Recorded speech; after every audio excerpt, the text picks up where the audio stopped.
support Roland Martin Unfiltered? Be sure to join our Bring the Funk fan club. Every dollar that you give to us supports our daily digital show. There's only one daily digital show out here that keeps it black and keep it real as Roland Martin Unfiltered. Support the Roland Martin Unfiltered daily digital show by going to RolandMartinUnfiltered.com.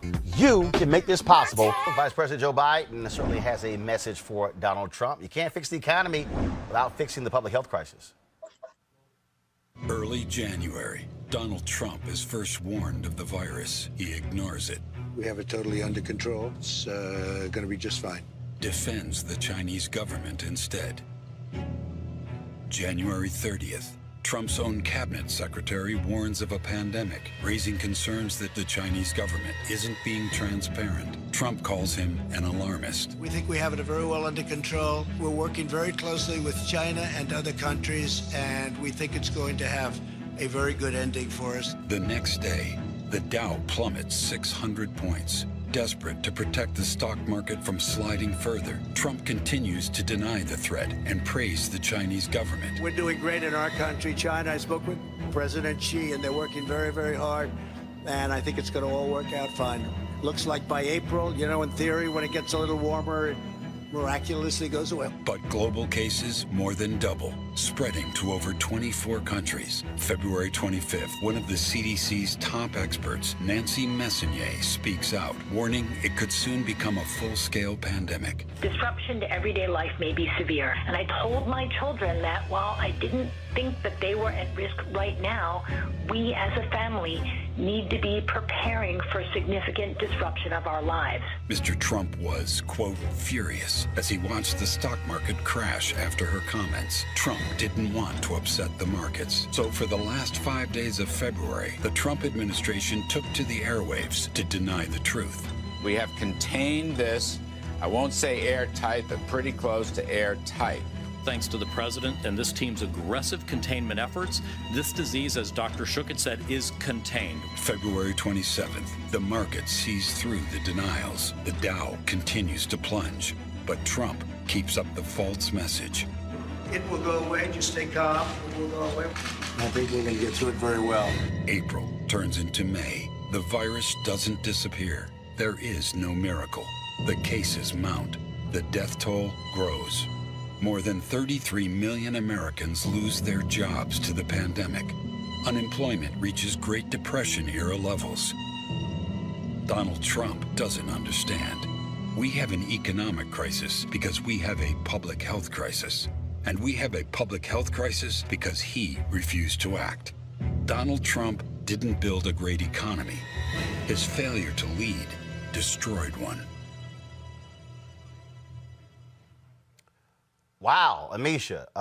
Bottom line is this here. You look at Trump's poll numbers, that ad directly correlates with what we're seeing in those numbers. This White House cannot act as if everything is all rosy. And so he better pay attention, which is why Jared Kushner is trying to bring in his own person. He's thinking about bringing Corey Lewandowski back. They realize there is a problem, and you can't look at anybody else but the mirror. Absolutely. That ad was pure hot fire. It's going to be very difficult for President Trump to be able to win back the states that he consistently said over and over again he was responsible for building their economies. Those same states are the ones that have lost the most jobs during this COVID-19 pandemic. And no, people don't blame President Trump for the pandemic. They do blame him for his response. They blame him for not being ready. They blame him for ignoring all of the advice from not only medical professionals, but also from other nation state leaders who decided to act long before President Trump did. So the response here is the problem. And, we're bleeding hundreds of thousands of jobs across states every single day that are not going to come back. And we don't have a president who has his head on straight, much less an understanding of how to bring those jobs back. To argue that he was a job creator was a falsity from jump. We know that the majority of new jobs came from the Investment and Recovery Act that President Obama pushed through. Beyond that, we're watching a president right now who refuses to not only take any type of responsibility for the disasters that he's created, but he continues to try to push the media to chase other things. We've seen him try it with his friends and people arguing that somebody's going to get exonerated here, there, and everywhere. We've seen him and his administration try to, push several tales about Biden and Biden's son. at this point, we are at a crisis level. And what the American people want is to make sure that they have an economy that works for them, that they're able to pay their rent next month and the months after, that their kids are going to be safe. And they really want to know how do we get out of this depression era that we happen to be in right now? And I don't think anyone, blue or red state, actually trusts that this president is going to be someone who devises the plan to do it. That particular ad, Malik, if you're a Republican, trust me, they have concerns. Democrats pick up 4 seats in the Senate. They take control of the United States Senate. They are seeing Trump is a drag on even their races. Even though we're talking about May, that's not the position you want to be in as we're heading into the summer, the fall. There's uncertainty when it comes to the economy, but also when it comes to public health. What we've seen over the past, just number of just administrations is that presidents typically, as they're approaching re-election, they're not helpful down ballot. We saw that with Barack Obama, and the same thing that happened with George W. Bush. But the ad was a little long. I don't know if it were meant for. So maybe it's meant for Facebook or something. Yes, no, it's digital. First of all, it's not a 60-second ad. It was a 2-minute plus ad. It's meant right. for digital. But it may be long. But the bottom line is, it was a whole lot you got to put in there in order to get folks' attention. That also establishes the timeline. What in the hell Trump didn't do. Well, sure, but we've talked about this on the show before. The experts that you all are talking about. These experts have actually responded to it. Some of the things that they are alleging in the ad, we can go back and forth, kind of knocking each one of them down from what the federal government was doing at the time, what Trump was saying at the time, what happened with the doctor at the immunization director or whatever. There are plenty of things we can go back and just say, okay, well, those things actually weren't true. But as far as an ad is concerned, if you don't like Donald Trump or you're on the fence, this is something that could possibly sway you, but it's also something that we've just been debating publicly for a while now. Donald Trump, I think they've done a good thing as far as stopping the number of hearings and the format of the press conferences. I think they actually did a good thing with that, because the communication was part of the problem, and that PR campaign that Donald Trump was on was something that ultimately didn't serve him well. So they seem to be correcting themselves. But as I've said on this show many times before, there's Donald Trump, and then there's the federal government. Sure, we can blame Secretary Azar for what happened with HHS. We can blame the director of the CDC for what happened at the CDC. And that involves testing. That involves what we're talking about with contract tracing. That involves a whole host of things, even from equipment, the PPE equipment. All of that type of stuff we can actually talk about. And yes, Donald Trump, as the president of the United States, he's the boss. He's the ultimate one who's responsible for these things. But, it seems as if, at least, especially if we're talking about the testing, that really, to me, and I've kind of looked at it, and I've decided to say, well, this kind of, to me, seems like more of a brownie. Mike Brown from George Bush's administration during the Katrina. I think he was the head of FEMA at that time, where it was like a good job brownie that George Bush said to him. It seems as if I still haven't been able to piece it together, but something happened, and it wasn't President Trump and what President Trump was out there saying. Something happened at the CDC, HHS, as far as these tests are concerned. I still haven't been able to figure that part out. Why were we so late as far as the testing? But that is an issue. And, there have been concerns. There have been talks about whether Donald Trump was going to keep Secretary Azar and replace him with Dr. Birx, or there have been a lot of discussions about that. But Donald Trump says he's fine. But there definitely, as I've said and I've owned up to, sure, there have been things that the administration just hasn't done well. But I'm not one of those who's going to get on whether it's this administration or another administration, and attack the federal government. And I think a lot of what we've been doing is just attacking the federal government. No. What we've been doing is citing Kelly. What we're doing is citing exactly what is happening. The bottom line is, Malik, that's cute for you to try to divorce federal government from Trump. The reason, Kelly, the phrase "the buck stops here," remember, Kelly, remember, in the Democratic Republican National Convention that was in Cleveland. Who stood up there and said, only I can fix this? See, when you try to say, I'm the man, I got this, but then when hell comes, that ain't me. Y'all, gone. That's CDC, that's them. Then he's constantly lying by saying, we were left with no plan. The Obama people left a 69-page plan. The Obama people, it was their test. Fauci was asked that today. He said, no, that's not true. See, and so here's what you can't do, Kelly. You can try to sit here and separate everybody to shield Trump. The buck stops at 1600 Pennsylvania Avenue. Kelly. My issue with Malik's argument, be that as it may, is the fact that, again, we cannot bifurcate Trump from the administration because it is Trump's administration. You want to blame the CDC? Okay, fine. Well, you appointed the person to be the head of the CDC, sir. You want to blame the health professionals or the Surgeon General or whatever. You appointed the Surgeon General. These are all people who report to you, and you hired them. So if they're not doing their job, that's on you. If the administration isn't doing what they're supposed to be doing, that's on you too. And it's very frustrating to me that we keep going back to this blame shifting and the scapegoating and, just trying to have Trump attenuate himself from everything. And I'm just like, that doesn't make any sense to me. Because like you said, when he got up at RNC, he said, only I can fix this.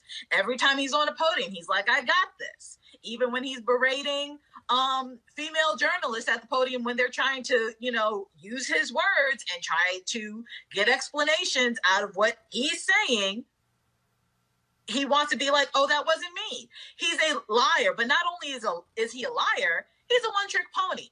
And that's the real issue here. He, like any other one-trick pony, you have one trick.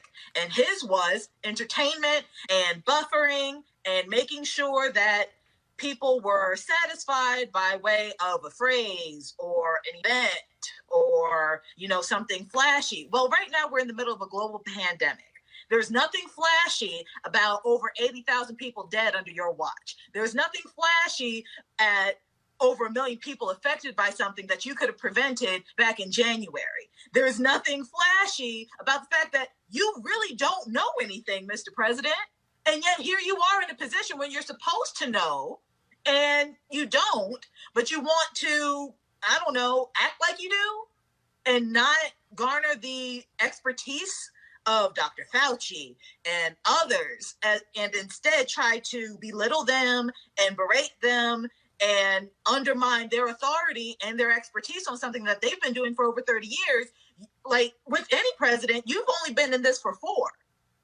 Whether you're a bad president or not, you're supposed to defer to the experts. It's clear that he's not an expert, but narcissism says that he is. His mind says that he is. So he's going to keep doing this one-trick pony episode. And frankly, it's not going to work. It hasn't worked. And we're seeing beyond the veil of his facade. And that's really what's ticking him off. That's really what's ticking these Republicans off, because they thought that for 4 years, they would be able to have a one-trick pony in the office so they can get whatever they want undone. They weren't anticipating a global pandemic. Nobody was. But now they're stuck. Well, but at the end of the day, to your initial point, the administration is Trump's.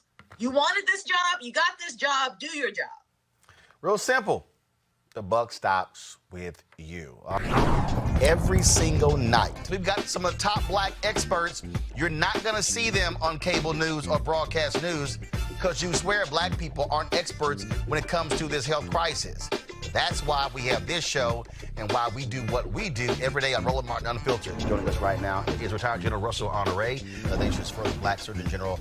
Dr. Joycelyn Elders. John Hope Bryant, he is the founder of Operation Hope. Senator Kamala Harris of California. Dr. Cedrina Calder, retired General Lloyd Austin.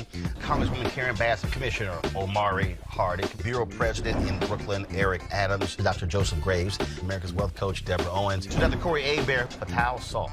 Howard University student. Pastor Jamal Bryant, Dr. Christy McDowell, Benja Ajilore, senior economist at the Center for American Progress. Gilda Daniels, again, author of the book, The Crisis of Voter Suppression in America. 4 stars, General Kip Ward. Dr. Oliver Brooks is president of the National Medical Association, president of the American Medical Association. Dr. Patrice Harris. Joby Benjamin, Dr. Alexia Gaffney, infectious disease specialist. Dr. Georges Benjamin, executive director of the American Public Health Association. Malcolm Nance, family medicine physician. Dr. Jen Caudle. Dr.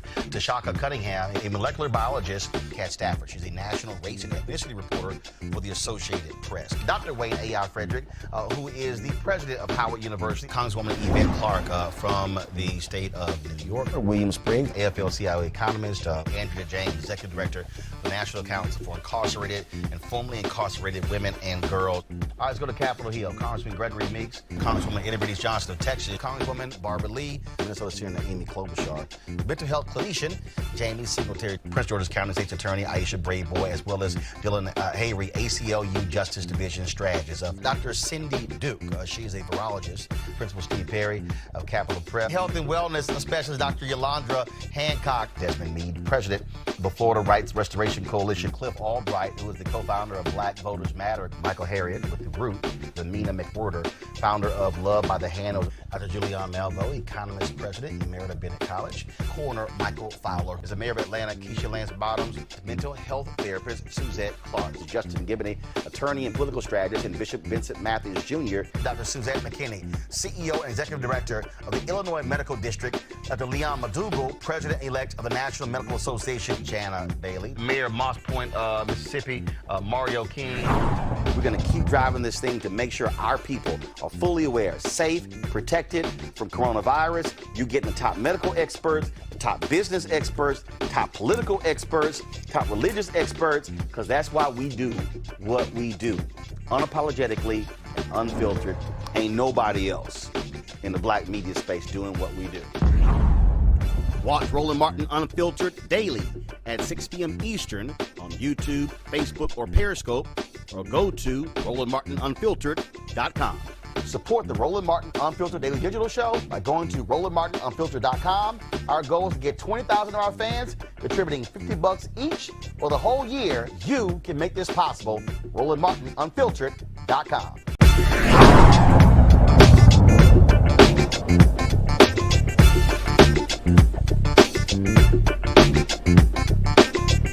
You want to support Roland Martin Unfiltered? Be sure to join our Bring the Funk fan club. Every dollar that you give to us supports our daily digital show. There's only one daily digital show out here that keeps it black and keep it real as Roland Martin Unfiltered. Support the Roland Martin Unfiltered Daily Digital Show by going to RolandMartinUnfiltered.com.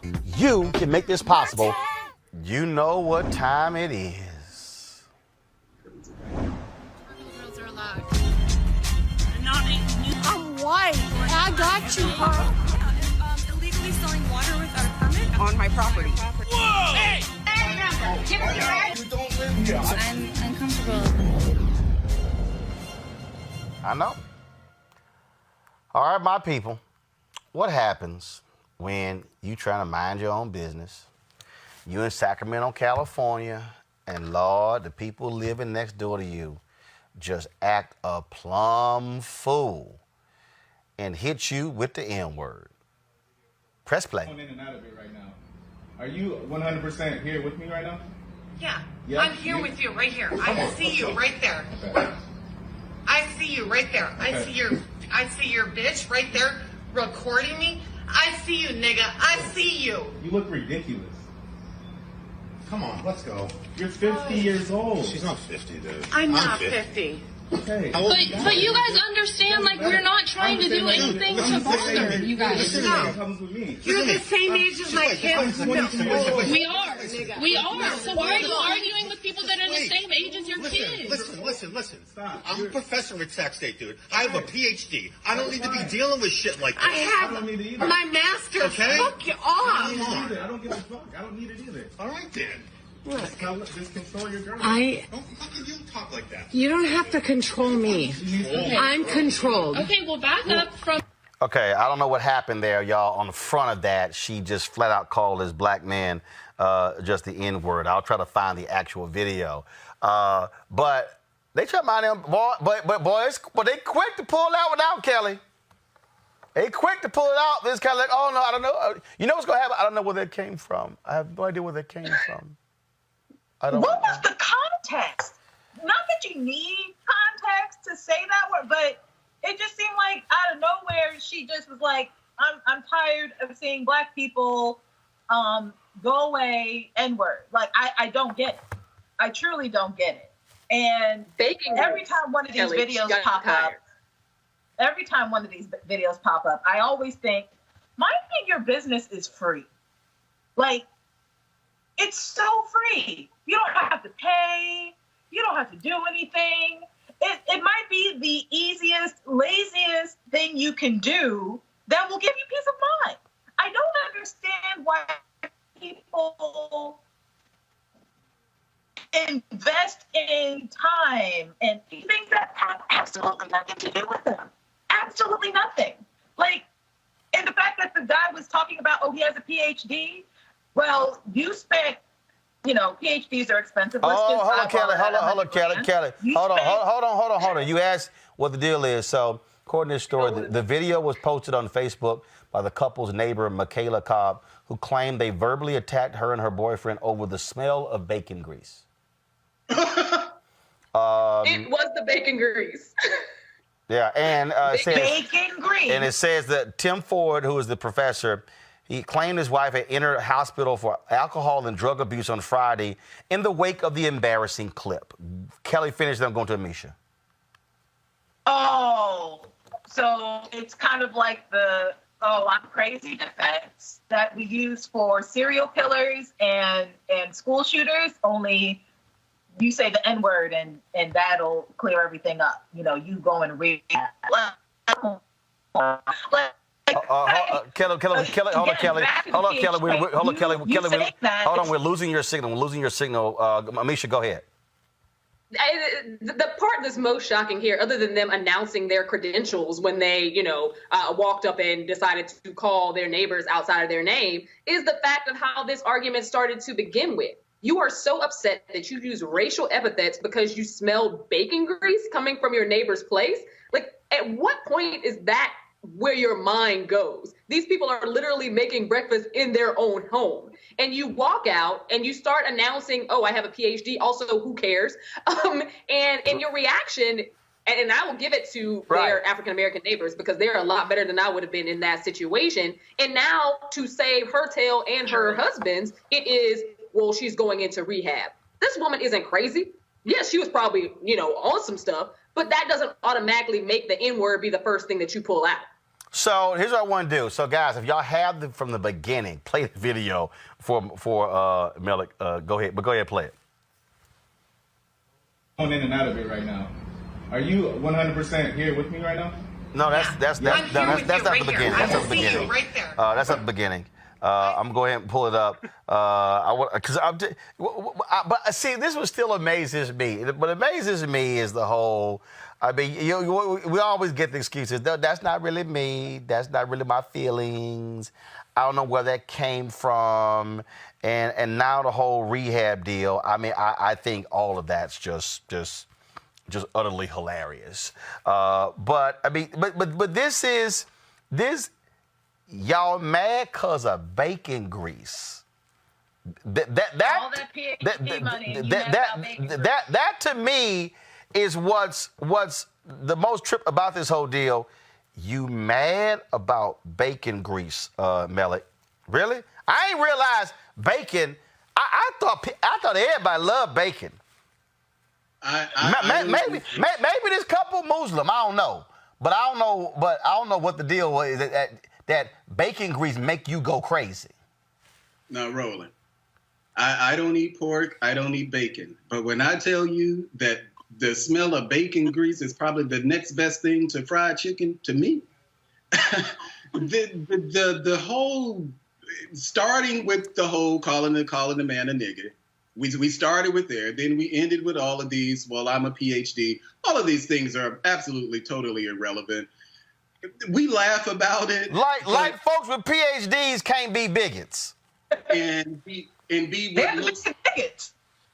And be out drinking in public and all of that. It seems like maybe that's what he was doing. Yeah, I mean, it's a stupid story. They were stupid in it. I'm with my homegirl Amisha on it. Is that the neighbors those black neighbors were much better than what I would have been, because it would have been lit, turned. All the neighbors would have been outside by the time we finished with that one.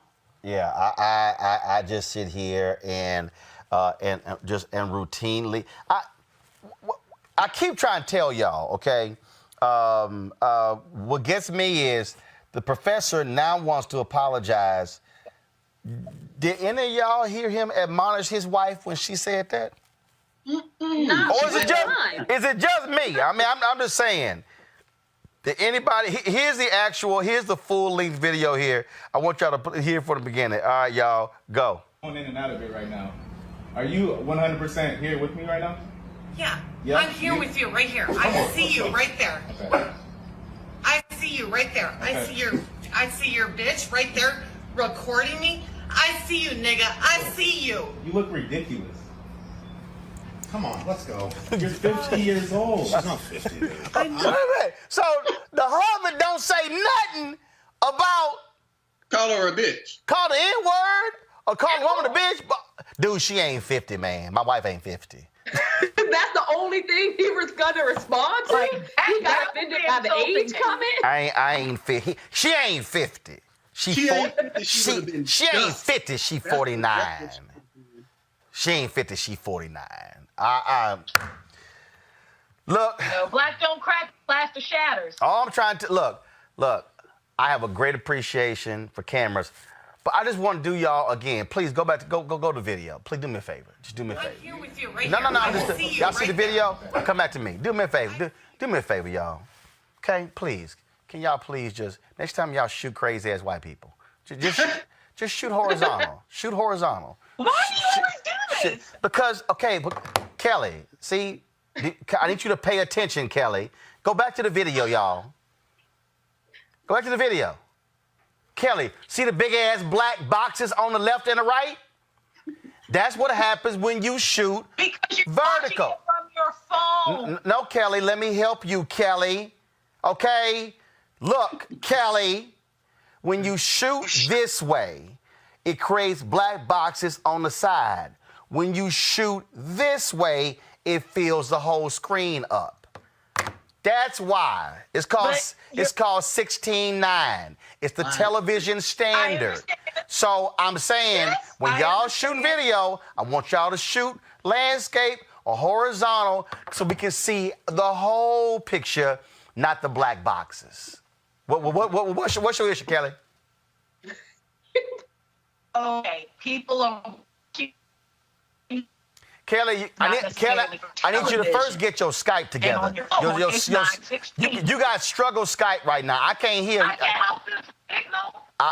No, Kelly. Look, I don't know what kind of Wi-Fi you got. Kelly, you got cricket Wi-Fi at your house? Oh, I live under trees. Leave me alone. That's the problem. We couldn't hear what you just said. All I'm saying, people, I'm just giving y'all a video lesson. Shoot this. In fact, let me just go ahead, because some of y'all don't believe me, since Kelly don't believe me.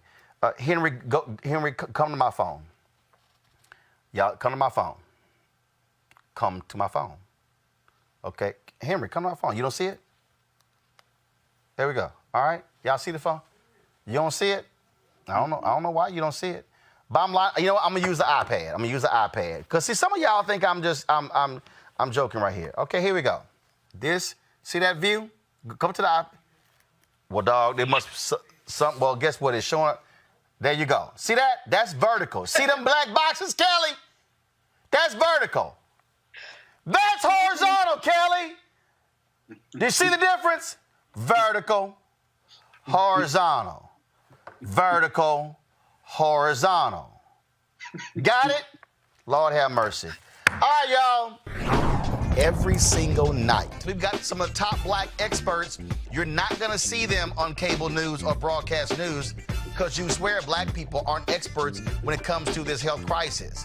That's why we have this show and why we do what we do every day on Roland Martin Unfiltered. Joining us right now is retired General Russell Honore, the nation's first black Surgeon General, Dr. Joycelyn Elders. John Hope Bryant, he is the founder of Operation Hope. Senator Kamala Harris of California, Dr. Cedrina Calder, retired General Lloyd Austin, Congresswoman Karen Bass, Commissioner Omari Hardick, Bureau President in Brooklyn, Eric Adams, Dr. Joseph Graves, America's Wealth Coach, Deborah Owens, Dr. Corey Abear, Patel Saul, Howard University student, Pastor Jamal Bryant, Dr.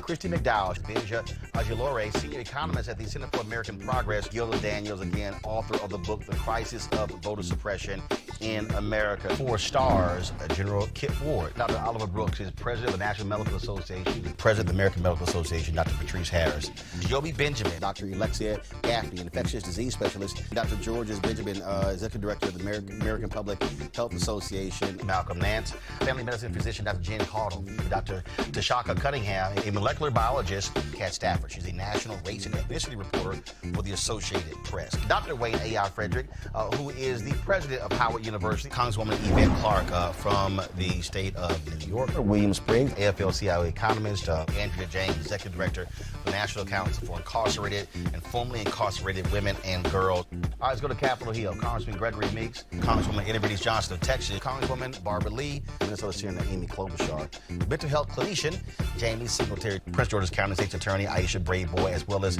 Dylan Hayrie, ACLU Justice Division strategist. Dr. Cindy Duke, she is a virologist. Principal Steve Perry of Capitol Prep. Health and wellness specialist Dr. Yolandra Hancock. Desmond Meade, president of the Florida Rights Restoration Coalition. Cliff Albright, who is the co-founder of Black Voters Matter. Michael Harriet with the Root. Lamina McWhorter, founder of Love by the Hand. Dr. Julianne Malvo, economist president, Emerita Bennett College. Coroner Michael Fowler is the mayor of Atlanta. Keisha Lance Bottoms, mental health therapist Suzette Clark. Justin Gibney, attorney and political strategist, and Bishop Vincent Matthews Jr. Dr. Suzette McKinney, CEO and executive director of the Illinois Medical District. Dr. Leon Madugal, president-elect of the National Medical Association. Jana Bailey, mayor of Moss Point, Mississippi. Mario King. We're going to keep driving this thing to make sure our people are fully aware, safe, protected from coronavirus. You're getting the top medical experts, the top business experts, top political experts, top religious experts, because that's why we do what we do. Unapologetically and unfiltered. Ain't nobody else in the black media space doing what we do. Watch Roland Martin Unfiltered daily at 6 p.m. Eastern on YouTube, Facebook, or Periscope, or go to RolandMartinUnfiltered.com. Support the Roland Martin Unfiltered Daily Digital Show by going to RolandMartinUnfiltered.com. Our goal is to get 20,000 of our fans contributing $50 each for the whole year. You can make this possible. RolandMartinUnfiltered.com.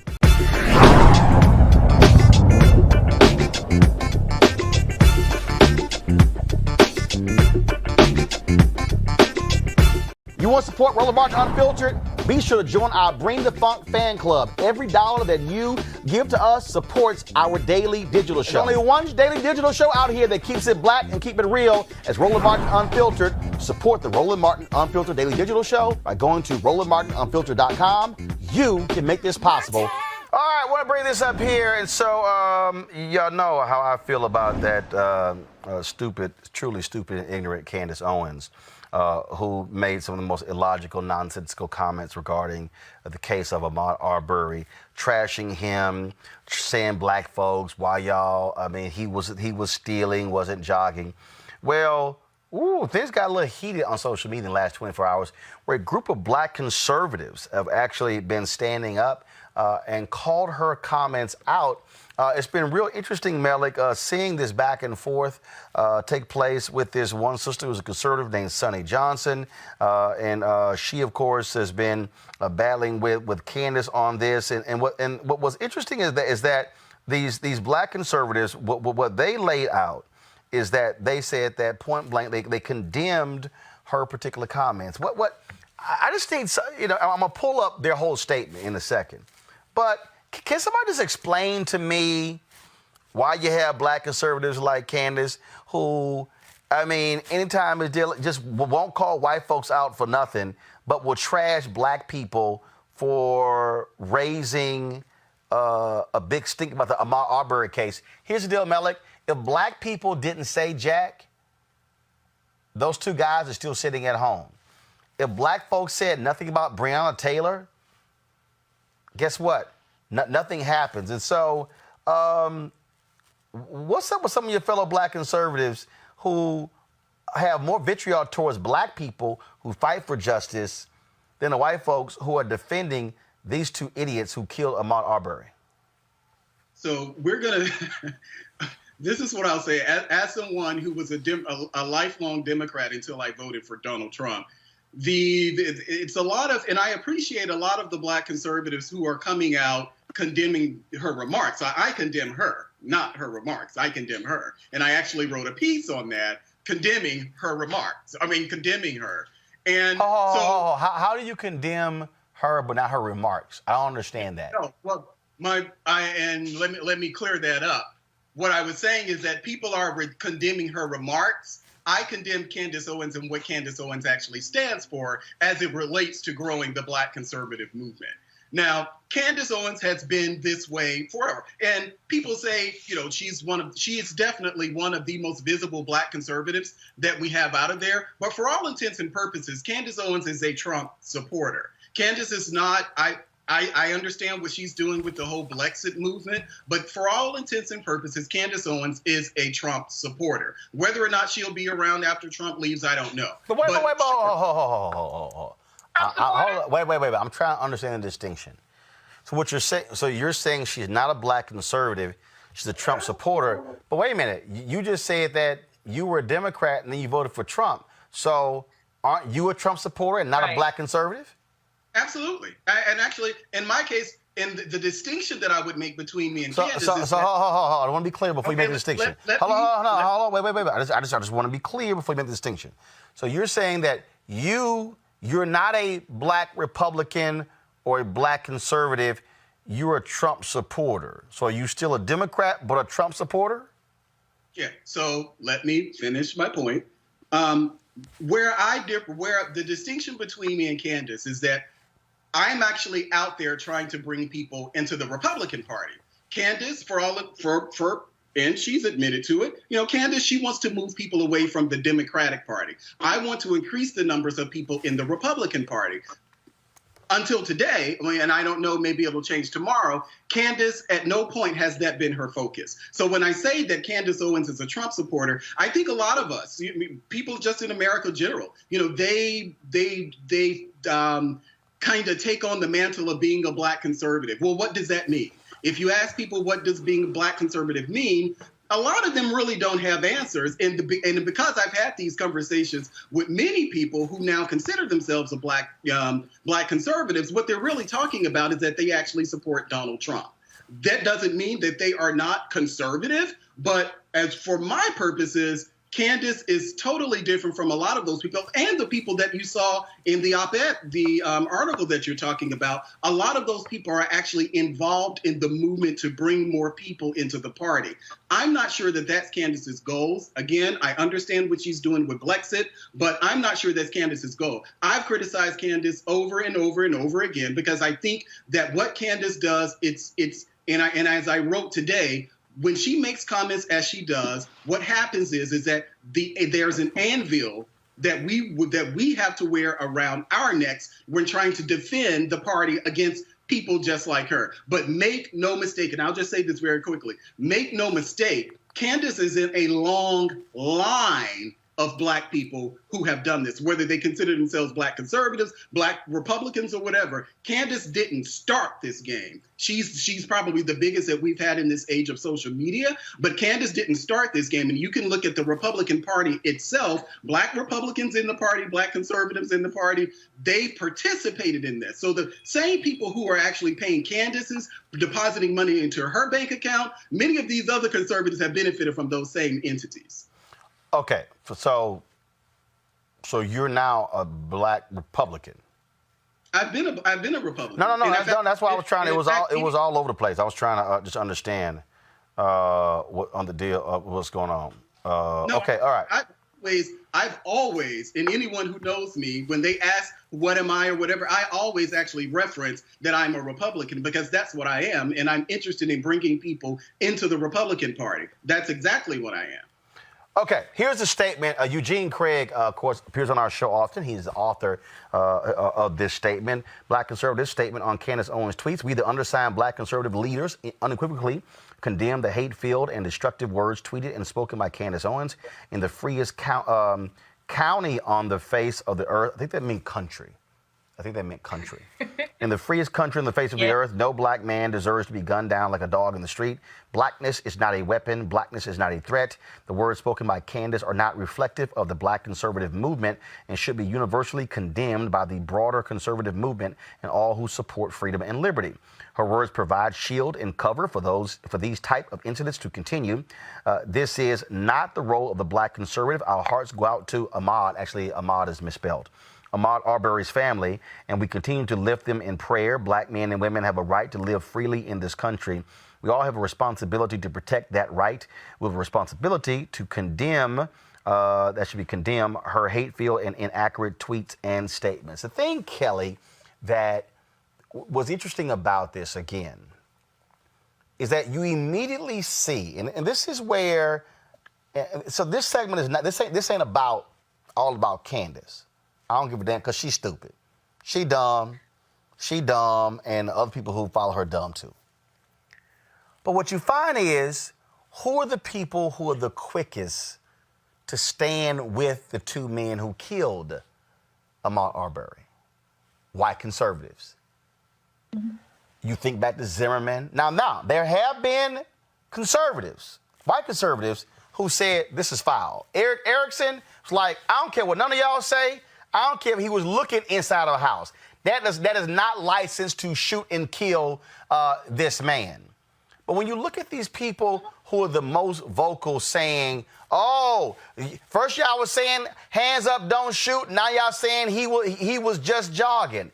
It's real interesting. The people who most are likely to side with Travis and George McMichael are white conservatives.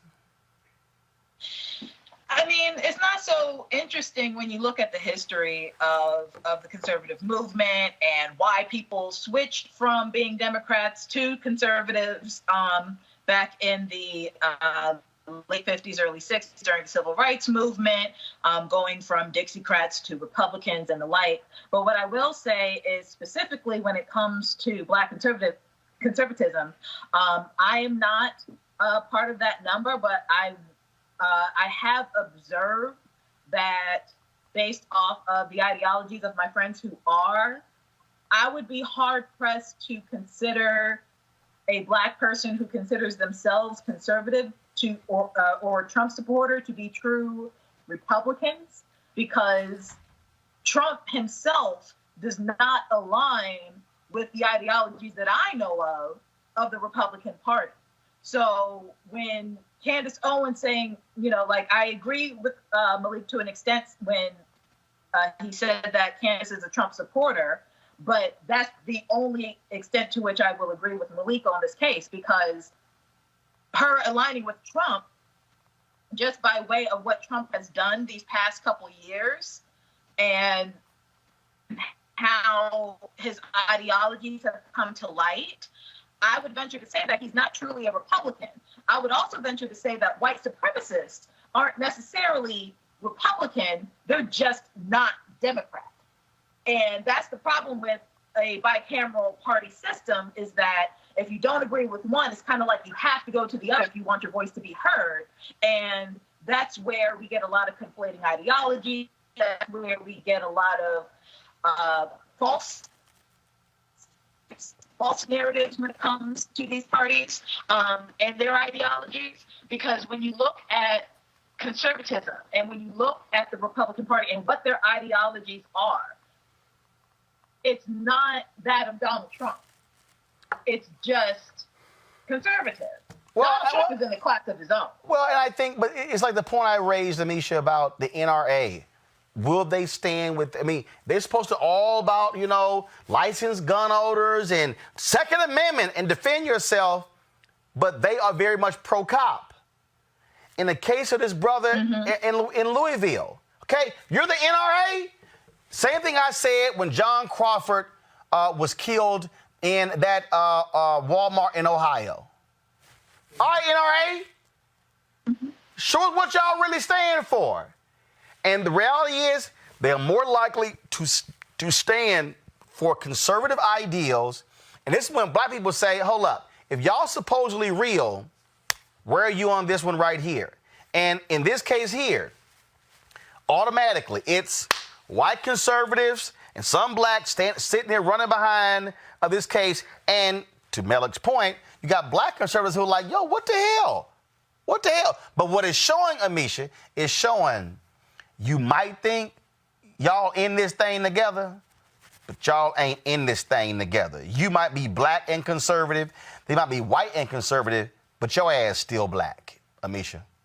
Absolutely. And I think that is one of the most salient points of all, because at the end of the day, whether somebody chooses to be a black conservative because of the era of Trump and their grifters, like what we've seen from Candace Owens, or if they are a hardline conservative following all the conservative principles, you can never be conservative enough to erase your skin color or the burden that comes along with it. That is where we are in America. So Candace saying completely ridiculous things and comparing this death to the many deaths that she counted in black on black crime and, calling out LeBron James and going down a whole litany of ridiculousness to try to substantiate why a young man would literally be hunted down by two white men in a pickup truck with guns circa 1800s, 1952. We haven't seen this in America in a really long time, but somehow she thought that she was in a place to make a justification for it. That's a problem. I do applaud to a certain extent the black conservatives who felt it necessary to come out and say something this time. But Candace Owens has railed against black people for a long time. She has literally cast a name for herself by throwing all types of negativity on the black population. She is what the Republican Party has wanted for a very long time. Someone who looked like a black person, someone who spoke like a black person, someone who couldn't walk into a room and be mistaken as anything other than a black person, but someone who could also sell talking points of whiteness, talking points of racism, and it go over well. And now she's reached a point where people are calling her out, finally. The thing here, again, Malik, at the end of the day, your ass might be as conservative as you want to be, but you black. Hell, we don't know who Ahmaud Arbery voted for. We don't know any of that, but what we do know is he dead. And what we do know is the people who are standing with the individuals who shot him, who are trying to tear him down, are largely white conservatives, and then you got that fool Candace and others. But again, but this is where it don't matter. It's the same thing. Look, Cleo and others on this show, brothers and sisters who are same gender loving will say, yeah, we gay, but you white gay, I'm black gay. You black conservative, I'm white conservative, yeah, but you black, still white. The reality is, white is the operative word, and white conservative is white. It's white. Born black, will die black. Go die black. That's exactly what it is. And what I've seen now, and I've been kind of witnessing over the past year or so, what I've seen now is that people have said, and it's usually, it's the number of conservatives that I've seen come out and speak out against it, the black conservatives, this is a long time overdue. And like Amisha said, this isn't Candace's first time at the rodeo.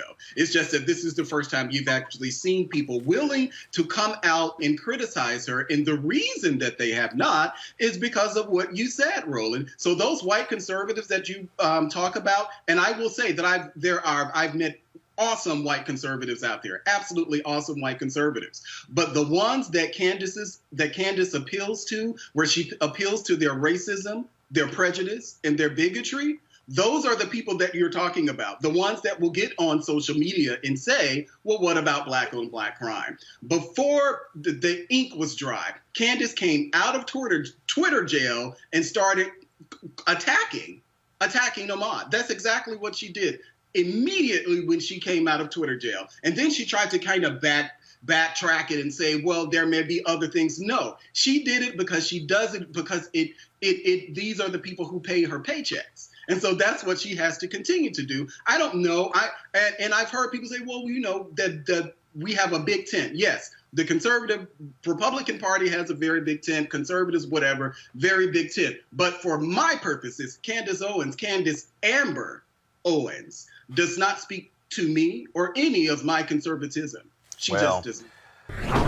Every single night, we've got some of the top black experts. You're not going to see them on cable news or broadcast news because you swear black people aren't experts when it comes to this health crisis. That's why we have this show and why we do what we do every day on Roland Martin Unfiltered. Joining us right now is retired General Russell Honore, the nation's first black Surgeon General, Dr. Joycelyn Elders. John Hope Bryant, he's the founder of Operation Hope. Senator Kamala Harris of California, Dr. Sadrina Calder, retired General Lloyd Austin, Congresswoman Karen Bass, Commissioner Omari Hardick, Bureau President in Brooklyn, Eric Adams, Dr. Joseph Graves, America's Wealth Coach, Deborah Owens, Dr. Corey Abear, Patal Saul, Howard University student, Pastor Jamal Bryant, Dr. Christy McDowell, Benja Ajilore, senior economist at the Center for American Progress, Gilda Daniels, again, author of the book, The Crisis of Voter Suppression in America. 4 stars, General Kip Ward, Dr. Oliver Brooks is president of the National Medical Association, president of the American Medical Association, Dr. Patrice Harris, Joby Benjamin, Dr. Alexia Gaffney, infectious disease specialist, Dr. Georges Benjamin, executive director of the American Public Health Association, Malcolm Nance, family medicine physician, Dr. Jen Caudle, Dr. Tashaka Cunningham, a molecular biologist, Kat Stafford. She's a national race and ethnicity reporter for the Associated Press. Dr. Wayne A.I. Frederick, who is the president of Howard University, Congresswoman Yvette Clarke from the state of New York, William Springs, AFL-CIO economist, Andrea James, executive director of the National Council for Incarcerated and Formerly Incarcerated Women and Girls. All right, let's go to Capitol Hill. Congressman Gregory Meeks, Congresswoman Eddie Bernice Johnson of Texas, Congresswoman Barbara Lee, Minnesota Senator Amy Klobuchar, mental health clinician Jamie Singletary, Prince George's County State's Attorney Aisha Braveboy, as well as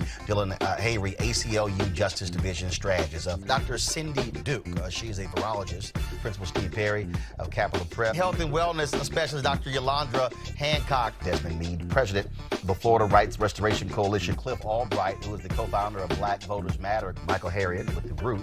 Mina McWhorter, founder of Love by the Hand. Dr. Julian Malvo, economist president, Emerita Bennett College. Coroner Michael Fowler is the mayor of Atlanta. Keisha Lance Bottoms, mental health therapist Suzette Clark. Justin Gibney, attorney and political strategist, and Bishop Vincent Matthews Jr. Dr. Suzette McKinney, CEO and executive director of the Illinois Medical District. Dr. Leon Madugal, president-elect of the National Medical Association. Jana Bailey, mayor of Moss Point, Mississippi, Mario King. We're going to keep driving this thing to make sure our people are fully aware, safe, protected from coronavirus. You're getting the top medical experts, the top business experts, top political experts, top religious experts, because that's why we do what we do. Unapologetically and unfiltered. Ain't nobody else in the black media space doing what we do. Watch Roland Martin Unfiltered daily at 6 p.m. Eastern on YouTube, Facebook, or Periscope, or go to RolandMartinUnfiltered.com. Support the Roland Martin Unfiltered Daily Digital Show by going to RolandMartinUnfiltered.com. Our goal is to get 20,000 of our fans contributing $50 each for the whole year. You can make this possible. RolandMartinUnfiltered.com.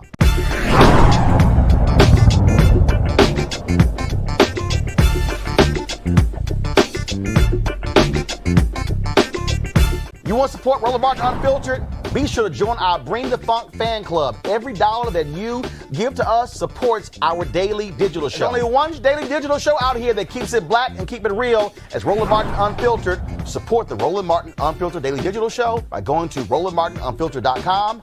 You can make this possible. What's interesting about this is that, for the most part, you got these white conservatives lining up behind the McMichaels, but you got a few black folks who've done that. Well, last night, a group of these Blexit black conservatives, or call themselves black conservatives, had a Zoom debate. Let's just say it got a little crazy, a little heated. You get this dude, Brandon Tatum, former cop, thinking like a cop, not thinking like a black cop, who has put out videos. And here's what's very interesting. Here's a guy who puts a video out trying to offer the facts of the Arbery case. It's almost gotten 2 million views in only a handful of days. Trust me, those are not black people who are watching that video. Well, things got a little rough in this Zoom conversation Here is an excerpt. Question for Brandon. I personally, I came on here for this question. Brandon, I've spoken to you before. I think you're a great guy, and this is why I'm concerned about what's going on now. I mean, I think you know that a lot of us, for example, in other cases that, of course, other Black people have definitely pushed back on when we talk about it. For example, when people were kneeling during the football games, I didn't think that was right. And I was very vocal about that I'm proud of my flag and proud of America. But there are certain cases that are so clear cut, like, for example, Philando Castile. Most people, well, even if they go back later and look at it, know that it was a very clear cut case and it was wrong. And then looking here in this issue, I don't agree. You said you don't agree? That it's so clear cut that it's something that we can bring out and say, as in unison, you know what? This is when it's wrong. Because what we get all the time is people saying that we never talk about racism when it actually exists. We talk about racism is everywhere. And I personally will say, and I will say that over and over again, I will call out people who make everything about race, because that's not true. But it's also not true when it is very obvious when something is maybe, you know what? Not even on this case, if it's not even about race, right? If Arbery were a white man and I saw that video, I would be just as horrified, because that man did not deserve to die. Period. Nobody said he did, though. I don't know. I'll give you $1,000 if you see anybody that said that man deserved to die. But you know what you usually do when you know that something is wrong? You stand up for the person who was the victim. And that's the problem that we're not seeing. Laquan McDonald. Did you make a video about Laquan McDonald? Did you make a video about Laquan McDonald? We're not seeing you in this case. No. Did you make a video about Laquan McDonald? Can I finish what I'm saying? I'm saying you're just making up stuff. No. How am I making up stuff? I made a video about Laquan McDonald's death at the hands of a police officer that shot him 12 times. Clearly, it was wrong. I made a whole video about how that was wrong. Okay, can we go back? How am I not defending? Can I finish my statement on the Arbery to Brandon? I'm just saying, in this case, it seems that what it looks like is that you're going out of your way for people who are trying to be compassionate to really, I mean, we're always the ones who are going, oh, let's wait for the facts to come out, okay? And that is why a lot of people feel like we're heartless. But in situations where it's so clear-cut, 3 months after the fact it happened, that you continue to say, let's look at the facts, and the facts are coming out hour after hour in the media, and it's been actually justified by the Georgia Bureau of Investigation. It's not justified. Why would we talk about the facts in that sense just as much as you talk about the facts in the other sense? Look, it is irrelevant. It is ironic. It is ironic. No, it's not. It's ironic that all of these cases that we see, people are involved in criminal activity. It's never, he said it's never a case where a person that just am doing nothing is just gunned down. All these people have an extensive criminal history. Why is that important? Why is that important? Do you not think that's strange? So Shelley Luther, just because you had a criminal past doesn't mean that you deserve to lose your life. It's funny because that is relevant in the case that's at play. You know, here's the thing. I gotta go. They're quick to run and grab that talking point of Biden and Hillary Clinton. You know, created the. You know, I'm gone, man. Crime bill. They created you the crime bill. You the fakest nigga I ever seen in my life. They created the crime bill. I see you in person. They created the crime bill. What you said. I'm done, bro. You a fake nigga. I hope everybody see that. I appreciate it. Fake, bro. I'm gonna expose you to everybody. And when I see you, nigga, it's gonna be on. I want you to know that. Because you call me on the phone and you saying all this, and then you get on the live stream and you playing this shit. You should be ashamed of yourself. Is that black on black crime? Is that black on black crime? You's a bitch. I told you. Everybody on your live stream know you's a bitch. And when I see you, I'm whooping your ass. Everybody got your live stream. I like it. You want to be hood, nigga? You want to be hood? You on the phone talking shit to me, and you call me and say you apologize? Yeah, nigga. I never apologized. You apologize? I never apologized. You didn't apologize. My wife listened to you, nigga. I never apologized. What I said was. Bitch, nigga. What I said. Let's wrap this up. So the brother you heard who was cussing another brother out, that's Brandon Tatum. very close with Candace Owens, used to work with Turning Point USA and Charlie Kirk, frequent visitor to the White House, loves himself some Donald Trump. And that's how they were talking amongst black conservatives. See, so what happened is the brother who was in the top corner, I think he'd go by Hotep Jesus, okay? That's what he goes by. So he basically was saying, Brandon, why y'all parroting white conservatives? How is it that you're giving them the talking points? And see, that's really what we're seeing a lot of, Reese.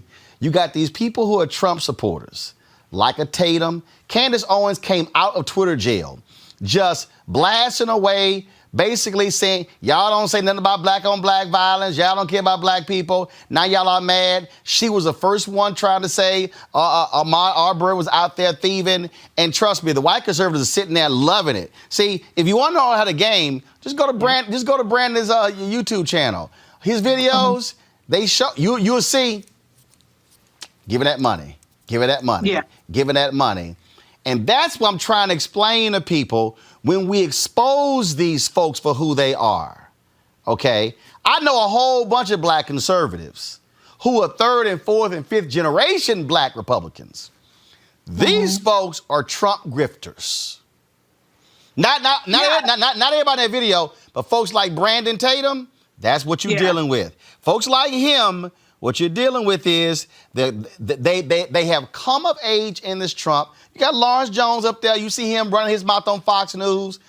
He be saying some nonsense as well. The sister we tried to Okafor, we invited her on the show. We couldn't reach her. But the bottom line is here. I've had different people on here, like this dude, R.C. Maxwell, whatever the hell his name is, out there, his usual, they nonsense. You call it what it is, and they're the ones who are claiming, they're leading black people out of the Democratic Party. Well, if you following a fool like Brandon Tatum, you can be going over a cliff. Right. I mean, I don't know any of these people, to be frank with you. I've never heard of them. I don't know them. But I don't like what I see from that clip. And I watched some of their discussion. I was disgusted watching it. My husband has a saying. He says that some black people, I'm going to put the some in front of it, but some black people are the foot soldiers of white supremacy. And that's what these Trump conservative grifters are. When you perpetuate these stereotypes, when you sit up there and regurgitate these talking points to try to criminalize an innocent black man who was doing absolutely nothing wrong, it's disgusting. And the way that Brandon turned up in that video, there are white folks that would shoot his ass for doing that much, okay? And so, they want to parrot these things about, you have to, conduct yourself a certain way. And look how he was turning up and N-word this and N-word that. It's ridiculous. If he had come across some of these white folks that they're defending, his ass would be shot dead, just like all these other black people that they have absolutely no compassion for, who did far less than what he did in that video. You put your head down, Greg. Brother, that's 3 minutes of my life I'm not going to get back. Daniel Dresner wrote a book a couple of years ago called The Ideas Industry. And he talks about how over the last generation or so, what we've shifted from is the idea of public intellectuals. On the white side, you might think of a Daniel Patrick Moynihan. On the black side, you might think of a Wyatt Walker or a Pauli Murray or a Dorothy Cotton or, you name it, or Ron Walters. People who are informing policymakers, or in terms of social movements, let's expend it to an Ella Jo Baker or a Septa McClark, informing social movements. He says we've shifted from that to what they call thought leaders. Well, that's not that meaning people who generate clicks, clickbait generators, eyeball attractors. They're not really impacting policy if they're unattached to institutions. So now you see people like the whole Fox network crew, Sean Hannity, thought leader, meaning what? He is supported and subsidized by a media institution that allows him to spew his nonsense, and then people do act on that, including at this point the President of the United States. What we just witnessed is the convergence of the thought leader move in our society with the explosion of social media. The reason we don't know any of these people, or the reason you keep track of them, because you have to. You're helping us filter this stuff. But for those of us who would never watch something like that, first of all, anybody calling themselves Hotep Jesus or Uncle Hotep has opened their mouth, as my mom would say, and put their brain on display. I would brand. No, I wouldn't do that, because the word Hotep, I said I was going to say I would brand the glyph in their forehead, but the word Hotep in the Meta Nature in Egyptian hieroglyphs literally means peace. So I should probably back off of that. But my point is that you've got people now, and a mind, remember that UNCF commercial back in the 70s, a mind is a terrible thing to waste. A mind is a terrible thing to underdevelop, because now everybody with a phone or a laptop can get on social media. Anybody who wants to talk can talk. These are not thought leaders. These are people generating clicks for clickbait, nor are they conservatives. They are branders. And so finally, what you started with is all we need to know about that conversation. It's very basic. This is about money. This is about watching them. This is about generating revenue. None of them have anything to say about anything that's going to either A, impact policy, or B, change the minds of anyone who will take a minute to reflect, to organize, to study, and to act in an informed manner. So that was a sideshow better for WWF wrestling. That's why he's talking about beating somebody's ass, which he ain't going to do. So here's why I showed that, Erica, because again, these are the people Fox News elevates. I just need people to understand what the whole design is. Okay? Fox Nation, now they just dropped them.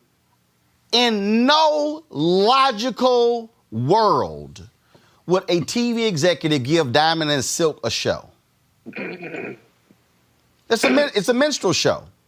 That's absolutely. But what do they set up? You take a Candace Owens who worked with the NAACP to get a settlement from a school district. TPUSA hires her. She's now in PragerU. Trump has her at the White House. 1 million followers. All these stories done on her. All like this great mass movement leader of black people away from the Democratic Party. But who is elevating her? That's right. Is there anything between those two ears? No. There's a reason why she will not debate me, been running for a whole year. But she'll challenge John Legend and Don Tito, people like that. And there are people out there who say, Roland, but we should ignore them. This is why that's not that simple.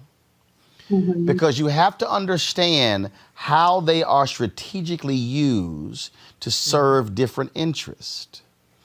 Trump does the exact same thing. That crazy, ignorant comedian, I don't know what, he ain't even funny, Terrence Williams, same thing. You gotta understand, to Greg's point, the minstrel show and the grifter show. You gotta understand how they play this whole game and how they then elevate, these are the black people we should be listening to. So therefore, how they prop them up, they do their books, in their speeches, and then I think keeps going on and on. That's why you have a Larry Elder who will write a book called Stupid Black Men.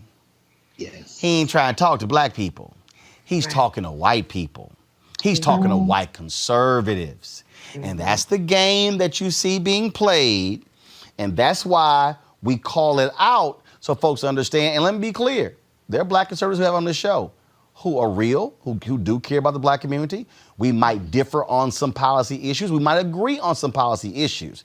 There's a long history of black people being Republicans, okay? You could talk about Jackie Robinson. You could talk about any number of people. You can talk about folks who've served in Republican administrations. Bob Brown, who accompanied Coretta Scott King to pick up Dr. King's body.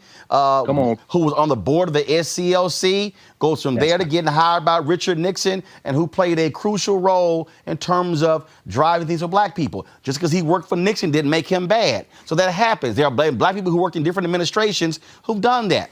Alfonso Jackson, was Secretary of HUD under George W. Bush. I know Alfonso well. Again, we might differ on some issues, but agree on some other issues. These folks, the Brandon Tatums of the world, the Candace Owens of the world, they can't even step in the same room with those black Republicans. It's understanding the game, Erica. Absolutely, Roland. And you laid it out. What's being presented for the public is information. And what they have yet to find out is that acquiescence to whiteness is not protection. It does not preclude any of the injustices that we have seen for years and years from happening to them. And since we're dropping gems, I'll drop something that my late Big Mama said to us, which is when you open your mouth, you remove all doubt. And so for Brandon Tatum, the moment I had to click off is when he began to invoke the name of George Zimmerman and O.J. Simpson, and then go on to, as you shared in that clip, talk about the people that have been victims of criminal activity by the people that executed, lynched them, that they had criminal background. You're talking about a black man, a person that is black, that is a former law enforcement officer. I'm very concerned about what his history was when he was on the police force, with the type of aggression that we saw in that video, with a muscle tight shirt on with the face of Donald Trump. So we do have to look at the minstrel show. We do have to have this type of information so that we can be even more engaged in understanding grifters and knowing that all of our skin folk damn sure ain't our kinfolk. All right, folks, back to our Roland Martin Unfiltered video in just one moment. All right, fam, to all Roland Martin VIPs, you are invited to the Laugh Experience, taking place this Friday, May 15th at 6 p.m. East Pacific, 9 p.m. Eastern at Ceek.com. That's CEEK.com. Join me and let's laugh with comedian D.L. Hughley, Chris Spencer, D.L. Hughley, Chris Spencer, Bodacious, Ryan Davis, and Clint Coley. It's a first-of-its-kind virtual comedy show on Ceek.com. Ceek.com, remember, y'all, is the black website created by this sister. Y'all. You can watch it on your phone, your laptop, even in virtual reality. Now, I'll be there, and I hope you will be there as well. Now, remember, we had Mary on the show, of course, the creator of Ceek. She also is the one who created her own VR headset. So they have these available at Ceek.com. And so it's real simple. I was actually testing this out a couple of nights ago. Actually, it's pretty cool. And so just go ahead and zoom out, Anthony. And so it's real simple. You take your phone with this head. Now, there's some VR headsets where you can actually connect to the web and stuff along those lines. But this one here, what it allows for you to do is, so you actually have you go to the Ceek app, and so you can pull it up here, right here on your phone. And then what you do is you place your phone right into the VR headset, close it up, and then you're able to then put this on. And so what's going to happen is you put this VR headset on. Y'all, what's so cool about this is that it literally looks like you're in the room. So what's going to happen is they'll be live, and so you can sit here and you can look all around. You can look at the ceiling all around. It's going to be pretty cool. The first time ever, again, a virtual reality comedy showcase that's taking place this Friday. And so that's what it looks like once you're inside. You get to be able to look around on the inside of this room. It's pretty cool. And so you can do this again. It's created by a sister, this device and the site as well. She also created these 360-degree sound headphones. Y'all, these are boss. Okay, Bluetooth, as well as you could actually plug in. The Bluetooth creates the whole 360-degree sound, and so it's great for gaming as well. And so if you do use these, there's a promo code. Go ahead and write this down. The promo code. This is the headset right here. These are the headphones right here. You don't have to watch the virtual comedy showcase with your headphones. You can watch it right here on your phone. It's not a problem, but it does give you a whole different experience when you're watching it in virtual reality. And so what I want you guys to do is if you want to get these headphones, get this headset here, there's a promo code that you can enter in to be able to do so. And so let me pull that promo code up. And it's been, like I say, I've been having way too much fun with this whole deal here, with these headsets. And this is called the world's first 4D 360-degree audio headphones, and of course, this is the mobile VR headset. And so that's what you have here. They have a special code for our followers here at Roland Martin Unfiltered. And so we're gonna pull that up. And where is it? I thought we had it here. And so we had all these different emails back and forth. And so I'm trying to find it. Promo code. All right, this is what you use. To buy the headset, to buy the headphones, go to Ceek.com, CEEK.com, and use RMVIP 2020. Now back to your Roland Martin Unfiltered tip.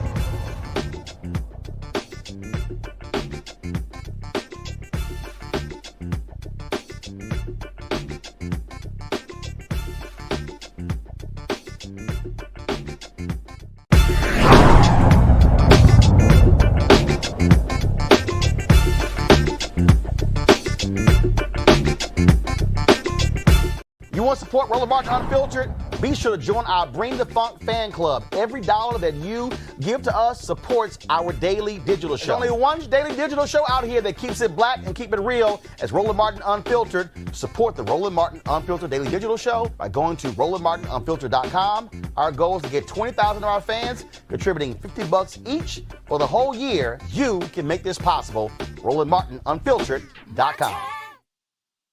Big developments in the case of Ahmaud Arbery, the black man shot and killed February 23rd by two white men as he was jogging down the street. First, the Georgia Attorney General has called on the Department of Justice to come in and investigate the district attorneys who were involved in this case. The initial DA, Janice Johnson, recused herself. Cops, though, in Glenn County Police Department say they wanted to arrest the two men involved, but she said no. The second prosecutor, George Barnhill, he absolved these two men, George McMichael, Travis McMichael, of the murder of Ahmaud Arbery, and then recused himself. And the third prosecutor took forever trying to make a decision before the Georgia Bureau of Investigation. They were called in and made an arrest within the first 36 hours. That's one issue. The second issue, that is, a special prosecutor has now been appointed in this case, a black woman from Cobb County who was a Republican appointee of Governor Brian Kemp. Also, over the weekend, this video was released showing Ahmaud Arbery inside of the home that was under construction. Oh, people on the right, conservatives, white folks, and white folks who think like black people who think like Candace Owens, raced and said, "Oh, here you go, Ahmaud Arbery. He wasn't jogging." They were saying that this is just like hands up, don't shoot. Well, the owner of that home said nothing was stolen. And all of a sudden, a bunch of people on social media, black, white, Latino, Asian, said, I've gone to look at houses like this before. What's the big deal? Okay, guys, we have the video rolling. So go ahead. All these things. Case.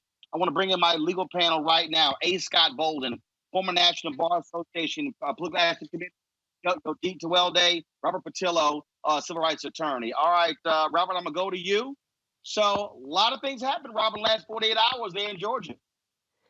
Well, you know, one of the interesting things about what you were just saying, that you have a lot of these conservative online bloggers with absolutely no legal experience or knowledge who are putting out disinformation about the liability and the ability to assert self-defense and or a citizen's arrest in Georgia. Understand one thing. We have a lot of case law in this state. You have Patel v. State, you have Brunson v. State, you have Carter v. State, which lay out when an individual can assert a claim of citizen's arrest, and none of it involves pulling a gun on somebody, chasing them with a pickup truck, surrounding them with three people, and then shooting them. With regards to self-defense, as has been thrown out there as an option for justification as to why this individual was shot. You cannot assert a claim of self-defense when you provoke the action. When you approach somebody with a gun drawn, with a shotgun, that person then has the right to defend themselves against you. There is no claim of self-defense. You have committed a felony yourself by pointing a shotgun at them of aggravated assault, and you lose all claims of self-defense. Anybody who's a Second Amendment advocate or a gun owner knows that you cannot brandish a weapon at somebody in a threatening manner. That is a felony charge in this state. So it's ridiculous the way they're trying to muddy the waters and sully what is going on. At most, Mr. Arbery was guilty of trespassing, And me and my wife, when we were building our house, we went through the neighborhood and we went through houses just like that to see what they were building inside of our houses. So I don't think that anyone can justify that being the basis for killing an individual. And if the facts were changed, if this wasn't a 25-year-old black man, if it was a 80-year-old white woman or a 20-year-old white cheerleader or something, and two rednecks had chased her down and shot her, I don't think we'd be having this argument.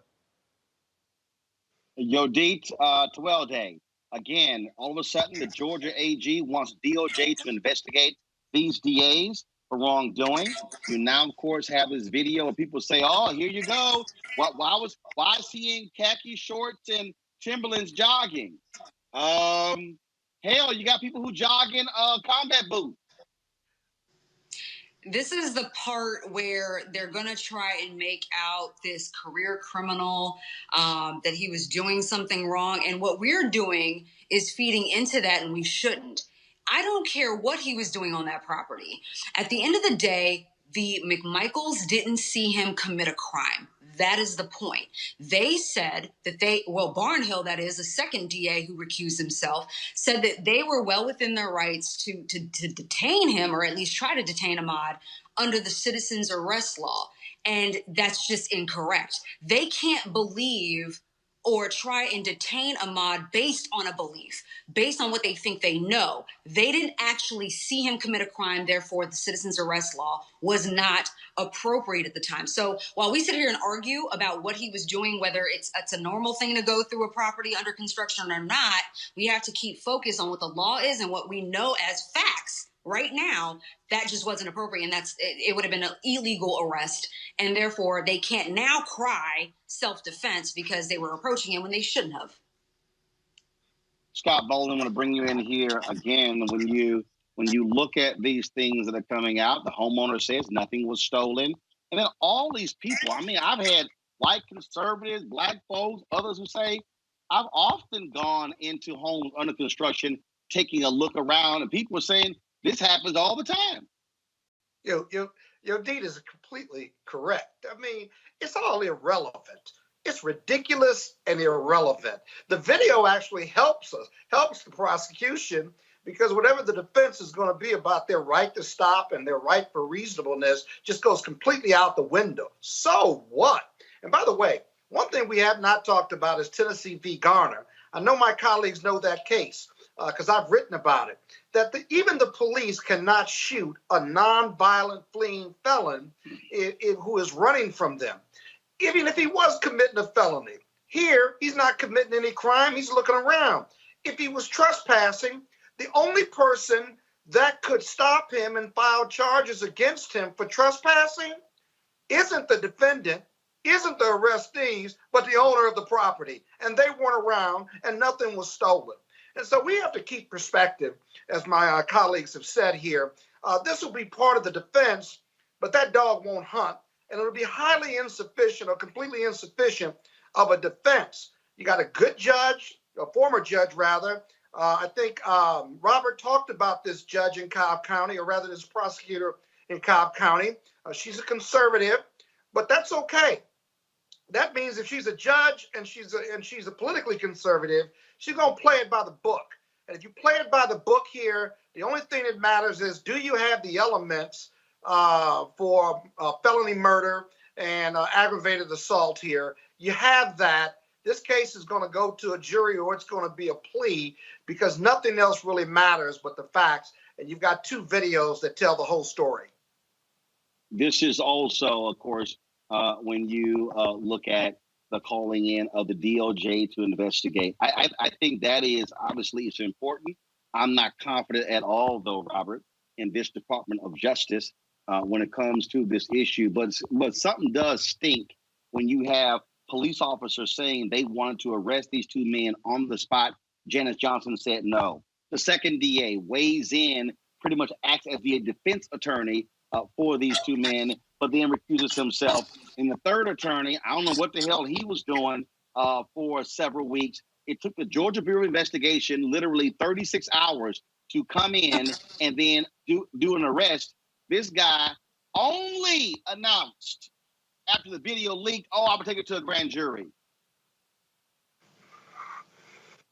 the DOJ investigation, not just look into the prosecutors, but they should look into the hate crimes elements with regard to particularly 18 USC 241, 242, and 249, because what we've seen throughout the South historically is the inability of local prosecutors to convict white defendants for killing black people in the South. You go all the way back to Cheney, Goodman, and Schwerner. You can go to Kenneth Walker. You can go through police shootings throughout the South. So you have to have that federal backstop there, both to investigate the deeds of these previous prosecutors, but also to ensure that if there is an acquittal or if there is no indictment in this case, because remember, you still have to have the grand jury with the Atlanta Judicial Circuit. We want to make sure you have as many bites of the apple from impartial and unbiased bodies to get a conviction. With regards to the Cobb County prosecutor who was appointed to be the special prosecutor in the case, we do need to keep an eye on this because, one, she is politically conservative. Two, she's only been on the job about a year. She's up for re-election this year, and so there's no guarantee that she will even be the prosecutor on the case if she does not win re-election. There are more experienced black prosecutors in the state, people like Sherry Boston in DeKalb County, Darius Patillo down in Henry County, who I think much of the legal community would like to see prosecuting this case. Also, remember the Ross Harris case, the man whose son was left in the back of a hot car. That case was removed from Cobb County and tried down in Brunswick. And there is a question as to whether or not there are conflicts between the chief murder investigator in that Cobb County DA's office, having worked in Brunswick and lived in Brunswick for 3 months during that trial. Date, when we look at this whole deal here, I mean, it just boggles the mind that you could go through 3 DAs and none of them act until the video gets leaked and finally as an arrest in the Georgia Bureau investigation. I mean, they need to answer to themselves here. They are there to protect the public. It's more than just removing these DAs from office. They actually need to be disbarred. This Barnhill guy, it's more shady than we actually know. And the AG in Georgia, Chris Carr, stated that there were things he didn't know when he appointed Barnhill, because the first DA, Jackie Johnson, recused herself. He had already been involved the day after the shooting. So he was involved before he was even appointed as a prosecutor. And not only that, the National Association of District Attorneys condemned him because he realized that he had a conflict of interest on April 2nd. On April 7th, he wrote a memo literally laying out why this killing was justified after he knew that he had a conflict of interest. How inappropriate, how beyond disgusting is that? This is someone who not only needs to be investigated, but his bar card needs to be in jeopardy. Deep, what we call that memo was, what we call that memo, right? We call that memo leaving a defense for the defendants, even though he knew he was going to be out of the case. That he didn't have to write that memo at all. He voluntarily wrote that memo. And Scott, to that point, I've never, ever seen a prosecutor write a memo that lays out completely every plausible defense, taints the jury pool in a way that will make it impossible to get a conviction in that jurisdiction, and then have another conflict they do not disclose at the beginning of the case. Is completely outside the realm of any possibility. He created this paper trail for the good old boys, as we say. He created the paper trail. Wait, hold on. Deep, this Scott. Deep, go ahead. Okay. What I was just going to say is he's not only making it difficult for the next prosecutor to try this case, but he's potentially tainting a jury pool.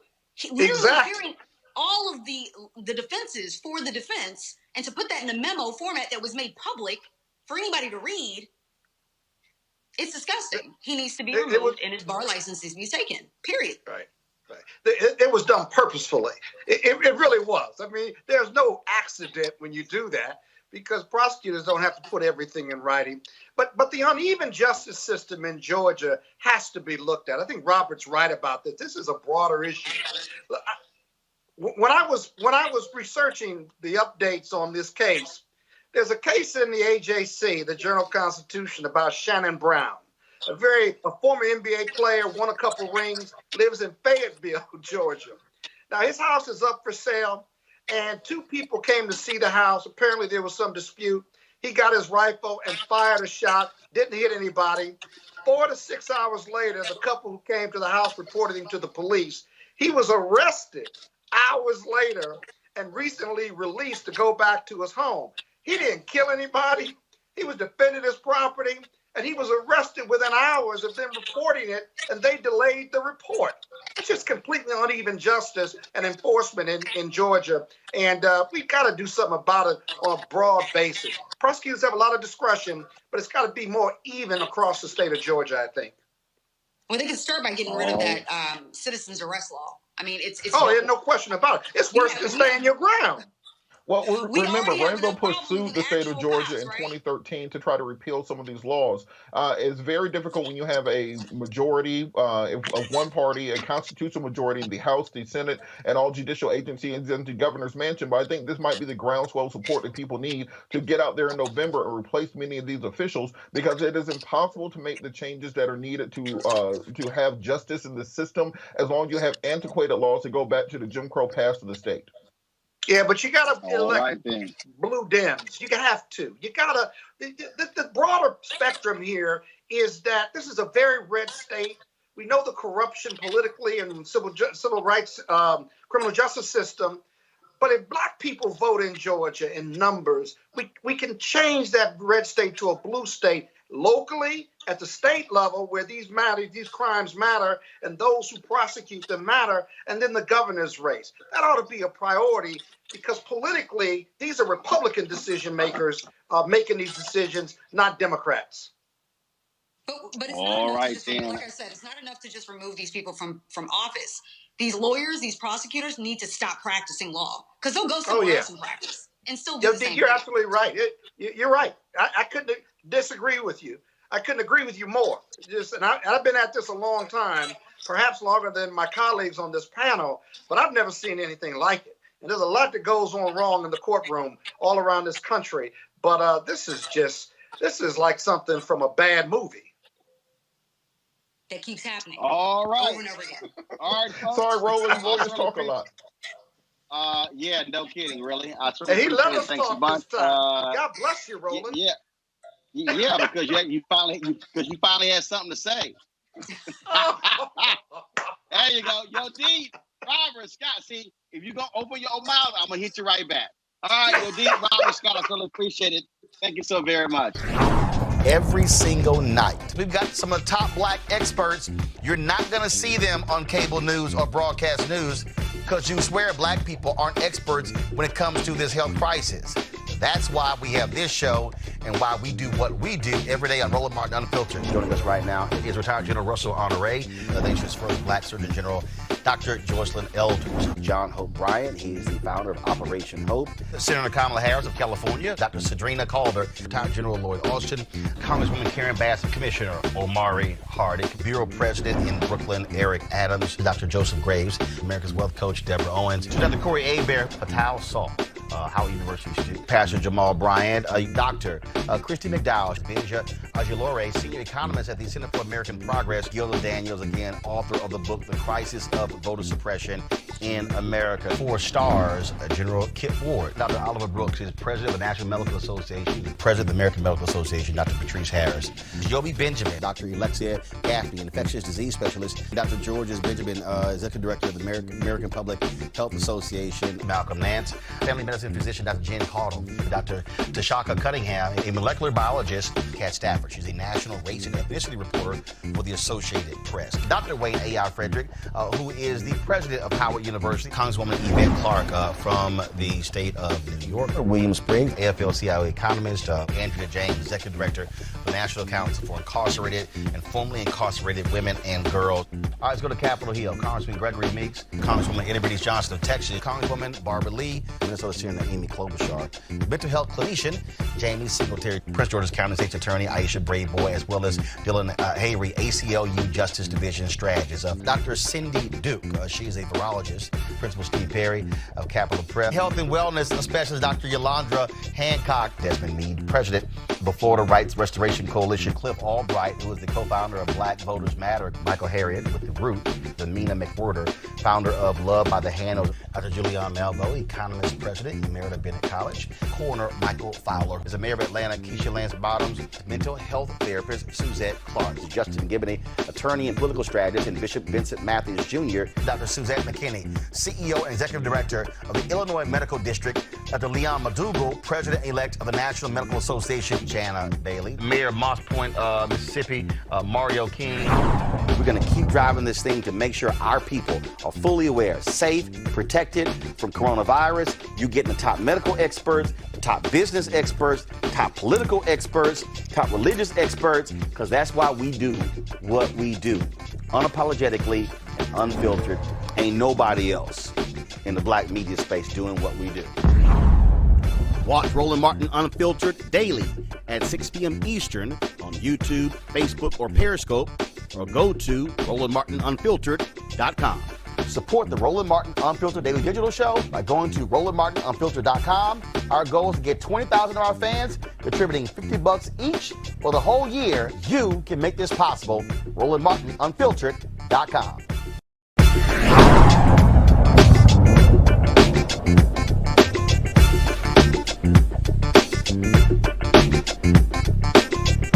You want to support Roland Martin Unfiltered? Be sure to join our Bring the Funk fan club. Every dollar that you give to us supports our daily digital show. There's only one daily digital show out here that keeps it black and keep it real as Roland Martin Unfiltered. Support the Roland Martin Unfiltered daily digital show by going to RolandMartinUnfiltered.com. You can make this possible. Today, his attorneys held a news conference where they made it clear that people should say that Travis McMichael and Gregory McMichael are innocent until proven guilty. Here is some of that news conference. In some countries, when the government accuses you of a crime, you have a show trial. You get convicted and you get sent to prison. Or even worse, you disappear altogether. But we understand here that when the government accuses you of a crime, how easy it is to accuse. And so we have that presumption of innocence. And we have that due process of law with rights for every individual accused of a crime.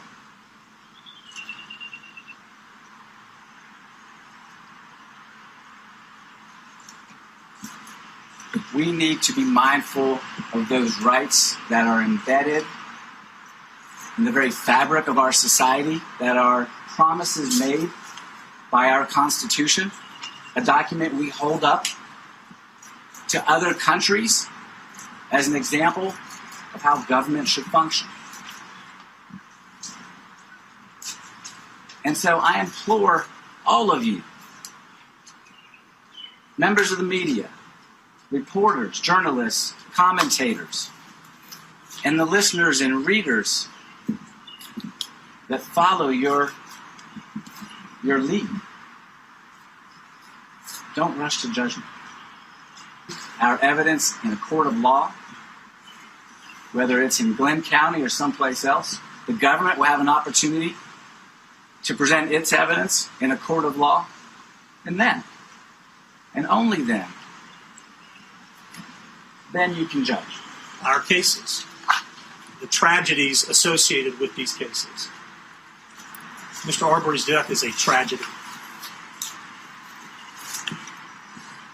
As attorneys who are stepping into this case, we feel an immense responsibility to be respectful, to be ethical, to be conscientious, to have a commitment to the truth. And we are going to shoulder the responsibility of that commitment to the truth and to those core values that we as attorneys hold dear to ourselves and our profession. That is our promise to you all. That is our promise to the community here in Brunswick, to the families, and to the individuals. You know, it's amazing to listen to them, Erica, talk about presumption of innocence, no rush to judgment, yet their clients rushed to judgment, accusing Ahmaud Arbery of theft, chased after him with guns. He's dead. They're still alive. GTFOH. The execution, the lynching of Ahmaud Arbery, that blood is not going away. And for other people to understand that are following this case and to see that whether or not Travis is going to have bond, whether the other Klansmen, I don't recall his name, is going to have bond, this is a long road ahead. They have already had private Facebook groups, many of which that have been dismantled, GoFundMe pays, many of those that have been taken down. So we're going to have to play the long game, because the other piece of this is whether or not that case is tried in Glenn County, Atlanta, or somewhere else, that we're going to have to look to see what that jury is comprised of. If that jury is not reflective of the now deceased Ahmaud Arbery and his family and the rising majority of America, then we've got some real serious outcomes to be concerned about. And this is also why people need to be registered to vote, so that they can sit on those juries for cases like this. And so as we listen to these attorneys bring out the diversity piece, talk about other countries, in this United States of America since 1704, slave patrols have been the order of law. And so us wanting to see change means that we have to be very active, that we have to, number one, ensure that we are engaged, not just in the short term, not just for hashtags, not just for runs, but for however long this case plays out. But then also make sure that we are doing what we can to make sure that, number one, Travis and his father don't get bond. If that means sending out emails, calling the DA's office, but then also ensuring that we are registered voters, so that when cases like this unfortunately continue to come up, that we can be on those juries and make sure that justice is served. Reese, again, listen to those attorneys. Look, I get it. I mean, he's your client, but what y'all are asking for, they didn't do to Mr. Arbery. I mean, frankly, I listened to that and I just thought, ain't that about a bitch? How dare you sit up there and talk about the presumption of innocence? How dare you wave around the Constitution after you executed a Black man who was minding his damn business, who was jogging and not doing anything to anybody? It's actually sickening to hear, and they probably really believe that shit, and that's what's even more infuriating. As far as Gregory McMichael goes, when you listen to these 911 tapes and this like that, all that is establishing a pre-alibi. It's establishing a pretext to go and conduct an execution like what they did to Ahmaud Arbery. And, you know, I looked into their background a little bit more, and I hope you don't mind that I'm reading this, Roland, but Gregory McMichael actually had a lapse in state-mandated training for things like community-oriented policing, de-escalation, use of force. And that was between 2006 and 2004, where that meant he was not empowered by, even though he was a chief investigator for the DA's office, to issue arrests. And so it's so ironic that a person who for 8 years had this power suspended from him because he did not have the proper training, or he disregarded the mandate to have that proper training, turn around and took it upon himself to make what he called a citizen's arrest. But what it really is like Erica said, it's a lynching. It's a slave patrol. It's disgusting. And I this whole, you know, high ground and trying to appeal to people on the basis of Constitution and presumption of innocence, it's all bullshit. Greg. Well, brother, I share Reese's righteous indignation, and I think Erica has nailed it. First of all, yes, they may have taken down the GoFundMes and tried to blunt it on social media, but when you hire Peters, Rubin, Sheffield, and Hodges out of Atlanta, you've got some money. So the first thing we see is hold on. You have some money, or is some money behind you? I'm sorry, brother. Right. Let me amend what I said to say what you said. Somebody is giving them money to hire these high-powered lawyers. These ain't country lawyers. No. The first guy, Bob Rubin. Because these two ain't got no money. No question. That's number one. So we now see that, as you say, the Klan then rallied around its own because they done paid that retainer fee. And Rubin, Bob Rubin, the first guy who spoke Reuben was the lead lawyer in, I'm sure you remember, I know you covered it, the Atlanta Public Schools, the RICO prosecution of those black principals in Atlanta for that test cheating scandal. Reuben came out of Emory. He spent time working with Fulton County as a public defender, then worked with the state as an assistant attorney general for the state, prosecuting Medicare fraud. So this guy has a deep training. His friend, Sheffield, since 2015, Sheffield, the second lawyer who spoke, he's been traveling overseas with Reuben and one of the other lawyers to train new lawyers in the Republic of Georgia that just broke from the Soviet Union on how to select juries. So what Erica said is very important. The first thing we're going to have to find out is whether they're going to change the venue from Glenn County. And they're going to fight like hell, I suspect, to keep the venue there. Then you're going to get into jury selection. These aren't country lawyers. They've been doing jury selection. They go overseas to teach other countries, lawyers in other countries, how to select a jury. They are going to introduce, finally, and if Scott was here, he'd say the same thing, they're going to introduce a real blizzard to talk about reasonable doubt. When we talked about this a couple of weeks ago, releasing that video galvanized our community, but it necessarily something that damned them. Now you release this report, this 911 call to basically establish that these police adjacent vigilantes, because they ain't just out there. These guys used to be cops, so they were affiliated with criminal justice system. They're out there basically serving as a neighborhood watch. All you got to do is seat the right jury, introduce enough of a snowstorm to get them to introduce reasonable doubt, and these guys walk. And they got the right firm in Peters, Rubin, Sheffield, and Hodges, brother. I'm afraid. Now, what's interesting about this is that a lot of people, I mean, this is arguably the one story like this where even a lot of white folks have been commenting on social media. What happened to him was wrong. Eric Erickson, big-time conservative, far right there in Georgia, was going, y'all could try to explain this all the way. That man did not deserve to die. I don't recall previous cases where you saw that. All right, folks, back to that Roland Martin Unfiltered video in just one moment. All right, fam, to all Roland Martin VIPs, you are invited to the Laugh Experience, taking place this Friday, May 15th at 6 p.m. Pacific, 9 p.m. Eastern at Ceek.com. That's CEEK.com. Join me and let's laugh with comedian D.L. Hughley, Chris Spencer, Chris Spencer, Bodacious, Ryan Davis, and Clint Coley. It's a first-of-its-kind virtual comedy show on Ceek.com. Ceek.com, remember, y'all, is the black website created by this sister. Y'all. You can watch it on your phone, your laptop, even in virtual reality. Now, I'll be there, and I hope you will be there as well. Now, remember, we had Mary on the show, of course, the creator of Ceek. She also is the one who created her own VR headset. So they have these available at Ceek.com. And so it's real simple. I was actually testing this out a couple of nights ago. Actually, it's pretty cool. And so just go ahead and zoom out, Anthony. And so it's real simple. You take your phone with this head. Now, there's some VR headsets where you can actually connect to the web and stuff along those lines. But this one here, what it allows for you to do is, so you actually have you go to the Ceek app, and so you can pull it up here, right here on your phone. And then what you do is you place your phone right into the VR headset, close it up, and then you're able to then put this on. And so what's going to happen is you put this VR headset on. Y'all, what's so cool about this is that it literally looks like you're in the room.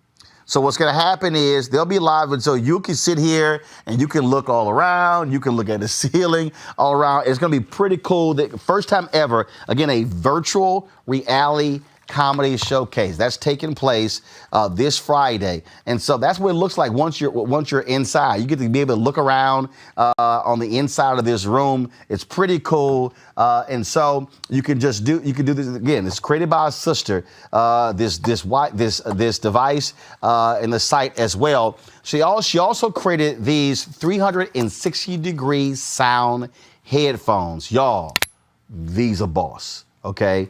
Bluetooth, as well as you could actually plug in. The Bluetooth creates the whole 360-degree sound, and so it's great for gaming as well. And so if you do use these, there's a promo code. Go ahead and write this down. The promo code. This is the headset right here. These are the headphones right here. You don't have to watch the virtual comedy showcase with your headphones. You can watch it right here on your phone. It's not a problem, but it does give you a whole different experience when you're watching it in virtual reality. And so what I want you guys to do is if you want to get these headphones, get this headset here, there's a promo code that you can enter in to be able to do so. And so let me pull that promo code up. And it's been, like I say, I've been having way too much fun with this whole deal here with these headsets. And this is called the world's first 4D 360-degree audio headphones, and of course this is the mobile VR headset, and so that's what you have here. They have a special code for our followers here at Roland Martin Unfiltered, and so we're gonna pull that up. And where is it? I thought we had it here, and so we had all these different emails back and forth, and so I'm trying to find it. Promo code. All right, this is what you use. To buy the headset, to buy the headphones, go to Ceek.com, CEEK.com, and use RMVIP 2020. Now back to your Roland Martin Unfiltered channel.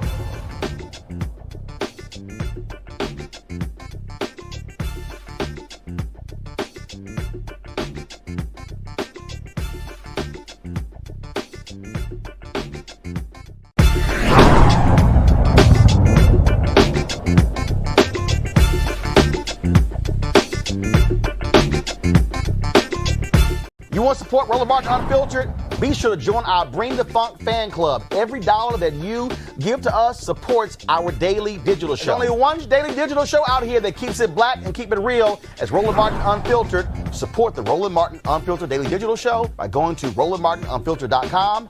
You can make this possible. Folks, Breonna Taylor, 26 years old, EMT in Louisville. She wanted to be a nurse. She was out there working on behalf of the people who were impacted by COVID-19. Well, on March 13th, she was in her apartment with her boyfriend. Around midnight, cops busted into the apartment. Her boyfriend, not knowing who they were, began to fire shots at them. More than 20 bullets were fired by the cops. When it all was done, Breonna Taylor was dead. Last month, her family filed a wrongful death lawsuit against the Louisville Police Department who executed the search.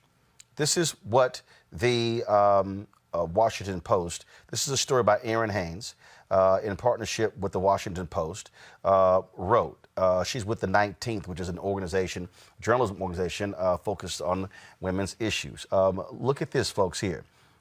This is actually stunning. According to the lawsuit, filed April 27th, Louisville police executed a search warrant at Taylor's home, looking for a man who did not live in Taylor's apartment complex and had already been detained when officers came to Taylor's apartment after midnight.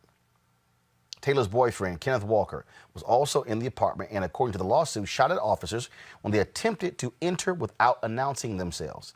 The lawsuit alleges that police fired more than 20 rounds of ammunition into the apartment. This, Amisha, is a stunning story. To look at the details that you're executing a warrant for a guy who doesn't live in the complex. They then find out that the guy who they were looking for was already in police custody. She's dead, 26. No one has talked to her mother to explain what the hell happened. The whole time you were going over that case, I was sitting here trying not to cry, just because not only is it extremely egregious and particularly disturbing, it's also the fact that there is such gross negligence on behalf of the police in this case that I'm almost at a loss for words. Because at any given point, and we've seen this happen in other cases where doors are, bust down, people are shot when the police wind up at a house that they're not supposed to be at, or they're chasing someone who doesn't live in the area that they're actually looking to. But to actually already have this person in custody and to still go out and commit that type of atrocity is beyond me. To fire that many rounds, just my heart goes out to this young woman's mother, because this is something that was completely preventable. And I'm just wondering at this point, what happens? Where do we go from here? Where's the accountability for this policing entity? Where's the accountability for the officers on the scene? Where's the accountability for those who sent them to that address? Where's the accountability for the entire department who should have known where this guy was? That level of brutality, that level of a mistake that it ends in somebody's death and complete murder in that way is something that is just unforgivable. Kelly, I'm going to read this here. Go back to my iPad. None of the officers involved have been charged in connection with the shooting. Walker, her boyfriend, a licensed gun owner who was not injured in the incident, was arrested and faces charges of first-degree assault and attempted murder of a police officer. How in the hell can you be facing charges when the police bust into the apartment unannounced? You don't know who the hell is busting in. You licensed with a gun. Your deal is, I'm protecting me and my girlfriend. And now he's facing charges? That part is the most disturbing to me, outside of the fact that this young woman is dead. Because especially in states like Kentucky, I am almost 100% sure that the castle doctrine is still in full effect for private citizens in terms of protecting your home and self-defense. So if somebody is entering your dwelling place and they don't announce themselves as police, they say nothing in terms of saying that they're law enforcement, that it's an emergency, nothing like that. You just hear somebody breaking and entering your dwelling place. That's a fight or flight situation. More so, that is a situation in which you have the right to retaliate because somebody is entering your sanctuary, your safe space. So the fact that this young man is being charged for defending himself for the attempted murder of a police officer, which means that police officer didn't die, but you know who did? His girlfriend, the person that he was trying to protect in his dwelling place. That's absolutely disgusting to me. The fact that they even had the wherewithal and the insensitivity to charge somebody with the attempted murder of somebody who killed his loved one. They should all be ashamed of themselves. Absolutely. Every single one of them involved with this case, from the person who dispatched those police officers to the house, to the people who didn't do the necessary protocol to let people know that they had the person in custody before they were dispatched to the house. All levels of communication responsible for this incident happening should be ashamed of themselves, especially the person who pressed charges on behalf of this young man. Because all he was doing is what a white person would have done should somebody try to go into their dwelling place. Malik, police officer or not. Malik, not sure if I've seen the NRA stand up for this gun owner. Yeah, I don't know. I haven't heard anything from the NRA on this. I've been on your show since probably almost since the beginning. And we've had these conversations. We've seen these scenarios play out over and over again. Immediately came to mind of the when the police ended up going around the lady's house, shining a light in her house, and then ended up shooting, I think, through the screen door. This is disturbing. The entire situation is disturbing from the dispatch, because they were dispatched. Somebody dispatched them to that location. So from the beginning, this was wrong. And it ended up with the young lady, the young man's girlfriend, dead. But what else are you supposed to do? It kind of reminds me of what we were talking about with Ahmaud's death. What are you supposed to do when you see someone, you're running down the street, you're looking at them, a truck in the middle of the road, and you see someone with a gun? What are you supposed to do? What are you supposed to do, Trayvon Martin, when you're walking and you see some suspicious old-looking man following behind you, and you have Arizona tea and Skittles in your hand? What are you supposed to do when you're sitting in your house and you hear that people, or you feel as if people are breaking into your home? You have a gun. You try to defend yourself. And it's so unfortunate that his girlfriend is dead, but now we have the layer of attempted murder, not manslaughter or second-degree manslaughter or anything like that, attempted murder. I'm hoping that there's a similar public outrage to this. And I'll just say, whether you are Black, white, Asian, Hispanic, or whatever, the police should not come to your home and do what they did. They should not come home to your home and kill the people who are in your own house. So it's unacceptable at all levels. And the fact that we continue to hear these type of story of police abuses, because that's what this is, of police abuses, it's sad, it's disturbing, it's unfortunate, and I wish we weren't here. Folks, about 9 p.m. Tonight, Tamika Mallory, she is going to have a conversation with Breonna's mother on her Instagram live page. You want to check that out. And then she'll be talking with Ben Crump on Facebook after that. We certainly will be talking to both of them on this show tomorrow. It is an absolutely stunning story, all across the board. But again, 26-year-old, his sister, 26 years old, minding her own business in her apartment, spending time with her boyfriend. She is dead because Louisville, Kentucky police knocked on the wrong door. The guy they were looking for was already in police custody. And the fact that this took place on March 13th, and here we are almost 2 months later, and not a single police officer has been disciplined for the death of Breonna Taylor. That, folks, is absolutely stunning. And I would love to hear the NRA why they're not standing up with a boyfriend, a licensed gun owner, for trying to protect him and his girlfriend.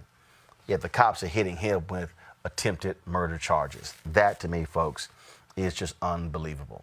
Just makes no sense whatsoever. Every single night, we've got some of the top Black experts. You're not going to see them on cable news or broadcast news because you swear Black people aren't experts when it comes to this health crisis. That's why we have this show and why we do what we do every day on Roland Martin Unfiltered. Joining us right now is retired General Russell Honore, the nation's first Black Surgeon General, Dr. Joycelyn Elders. John Hope Bryant, he is the founder of Operation Hope. Senator Kamala Harris of California, Dr. Sadrina Calder, retired General Lloyd Austin, Congresswoman Karen Bass, Commissioner Omari Hardick, Bureau President in Brooklyn, Eric Adams, Dr. Joseph Graves, America's Wealth Coach, Deborah Owens, Dr. Corey Abear, Patal Salt, Howard University student, Pastor Jamal Bryant, Dr. Christy McDowell, Benja Ajilore, Senior Economist at the Center for American Progress, Gilda Daniels, again, author of the book, The Crisis of Voter Suppression in America. 4 stars, General Kip Ward. Dr. Oliver Brooks is President of the National Medical Association, President of the American Medical Association, Dr. Patrice Harris. Joby Benjamin, Dr. Alexia Gaffney, Infectious Disease Specialist, Dr. Georges Benjamin, Executive Director of the American Public Health Association, Malcolm Nance, Family Medicine Physician, Dr. Jen Caudle, Dr. Tashaka Cunningham, a molecular biologist, Kat Stafford. She's a national race and ethnicity reporter for the Associated Press. Dr. Wayne A.I. Frederick, who is the president of Howard University, Congresswoman Yvette Clarke from the state of New York, William Spriggs, AFL-CIO economist, Andrea James, executive director of the National Council for Incarcerated and Formerly Incarcerated Women and Girls. All right, let's go to Capitol Hill. Congressman Gregory Meeks, Congresswoman Enid Johnson of Texas, Congresswoman Barbara Lee, Minnesota Senator Amy Klobuchar, mental health clinician Jamie Singletary, Prince George's County State's Attorney Aisha Brayboy, as well as Dylan Hayrie, ACLU Justice Division strategist. Dr. Cindy Duke, she is a virologist. Principal Steve Perry of Capitol Prep. Health and wellness specialist Dr. Yolandra Hancock. Desmond Meade, president of the Florida Rights Restoration Coalition. Cliff Albright, who is the co-founder of Black Voters Matter. Michael Harriet with the group. Mina McWhorter, founder of Love by the Hand.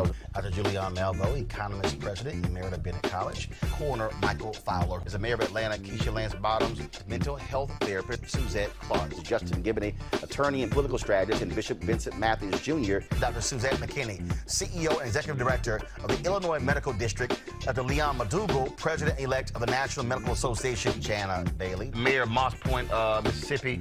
Mario King. We're going to keep driving this thing to make sure our people are fully aware, safe, protected from coronavirus. You're getting the top medical experts, the top business experts, top political experts, top religious experts, because that's why we do what we do. Unapologetically and unfiltered. Ain't nobody else in the black media space doing what we do. Watch Roland Martin Unfiltered daily at 6 p.m. Eastern on YouTube, Facebook, or Periscope, or go to RolandMartinUnfiltered.com. Support the Roland Martin Unfiltered Daily Digital Show by going to RolandMartinUnfiltered.com. Our goal is to get 20,000 of our fans contributing $50 each for the whole year. You can make this possible. RolandMartinUnfiltered.com.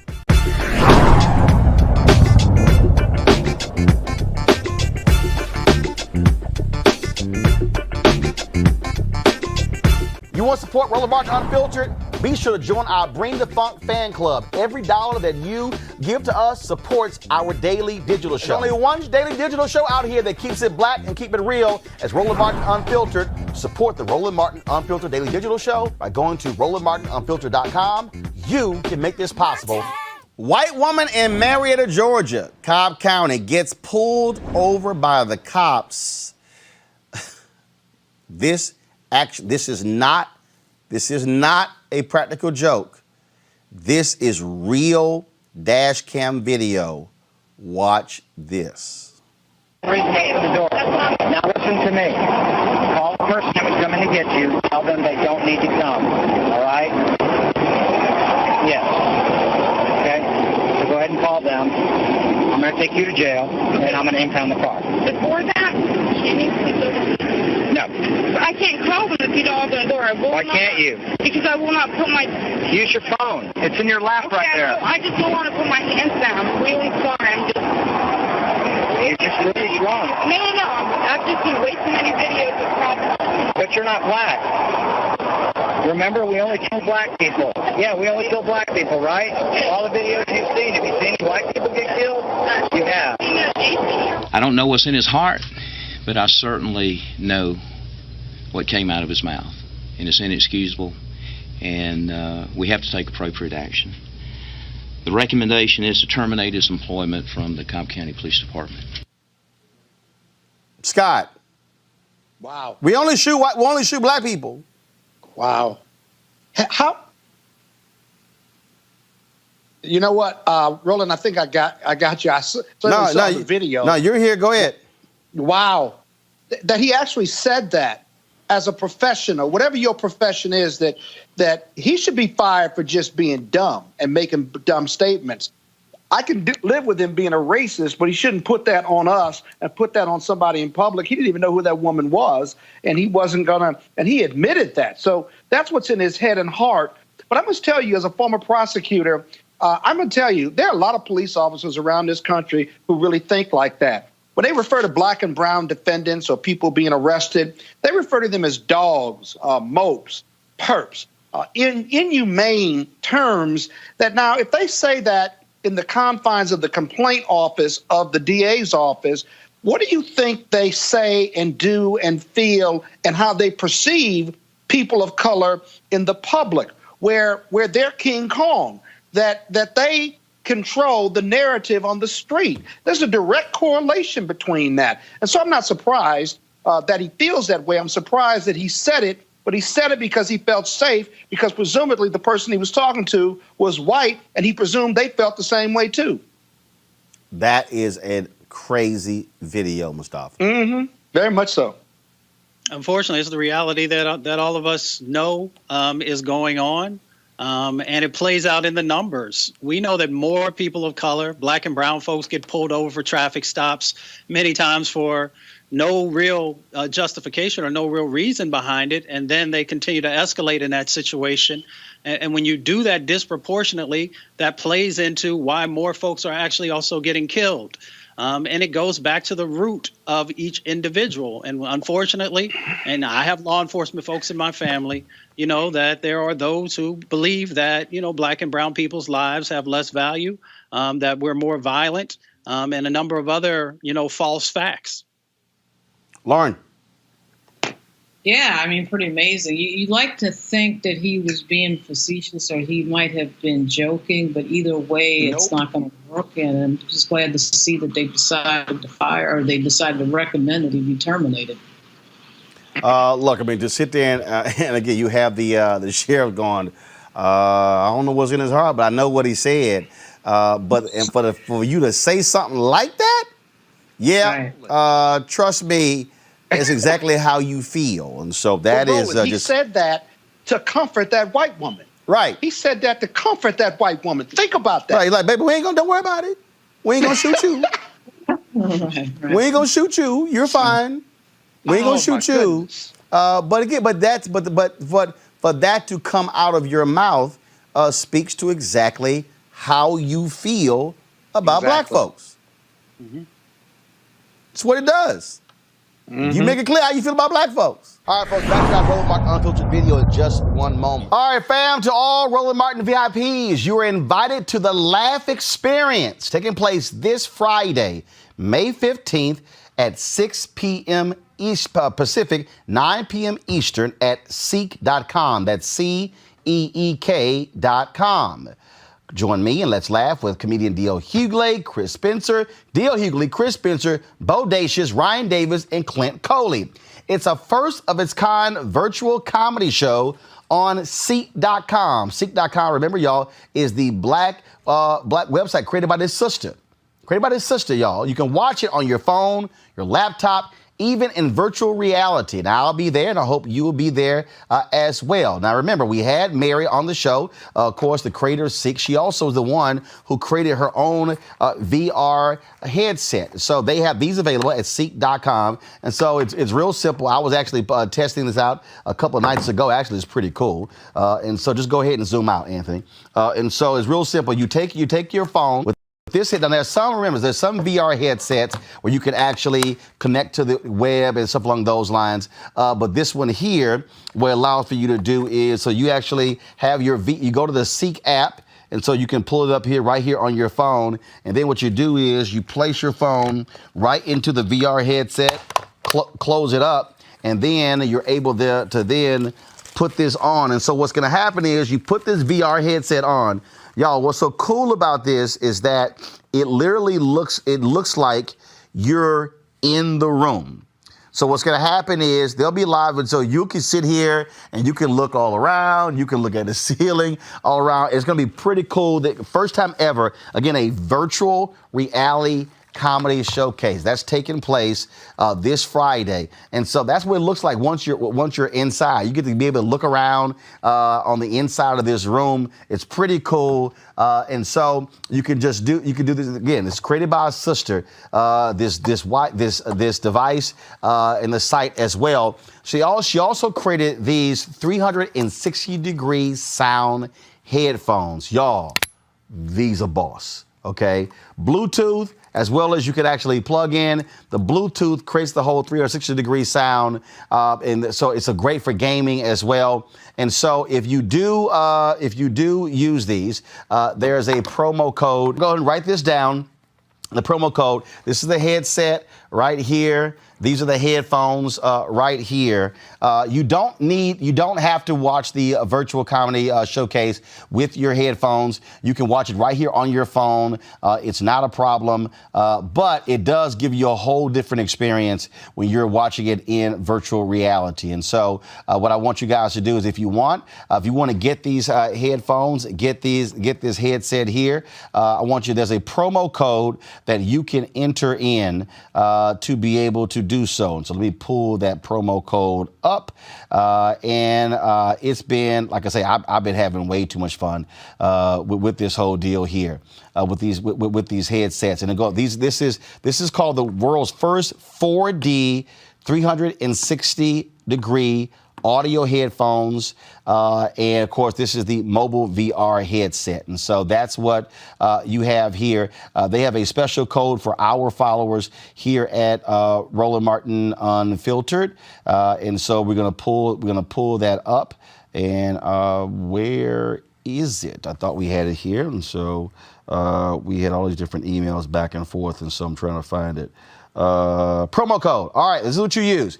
To buy the headset, to buy the headphones, go to Ceek.com, CEEK.com, and use RMVIP 2020. Now back to your Roland Martin Unfiltered ticket.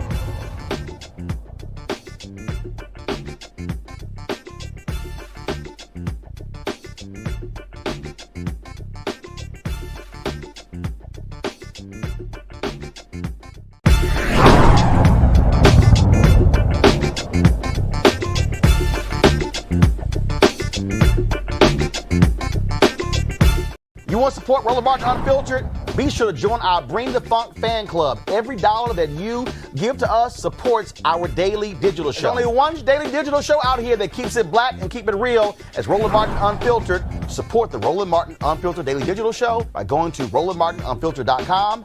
You can make this possible. Folks, on Ahmaud Arbery's birthday, thousands around the country joined with hashtag Run With Maud movement and documented their 2.23 mile runs using the hashtag. Well, a former pastor in Vero Beach, Florida, ran more than 2 miles while clutching a flat screen TV to prove that the color of his skin was enough to protect him from the fatal treatment that Ahmaud received. Watch this. Hey guys, going on a nice leisurely jog here in the south, in a suburb, carrying a TV, and perfectly safe. Wonder why that is. I run with Ahmaud. All right, I figured it out. I've got my hat on backwards. I'm shirtless, like I'm on some episode of Cops. I'm running with the TV. Someone's gonna stop me now for sure. Because if not, what was the problem with Ahmaud? Hey, Mom. When I told you I was gonna run through a neighborhood carrying a TV, did you worry for my safety? No. Did you think someone would call the police? No, of course not. Huh. I wonder why that is. Joining us now is that former pastor, Richard Desmond. Richard, welcome to Roland Martin Unfiltered. It's absolutely my pleasure to be here. Well, not to be funny, but it's my privilege. That was that video that you did that's gone viral. A lot of people have been talking about it. And you said that here you are running down the street with a TV. People just waving at you. How you doing? Like literally gave no thought. Why is this dude running down the street with a TV on his shoulder? None whatsoever. And I knew that people weren't going to react. I knew the police weren't going to be called. I could have made good money betting with some people on that one, I guess. But the reality is I've even walked into half-built houses, been caught one time by the owner, and he ended up showing me around after we talked for a little bit, told me to come back in a week and see how his progress had gone.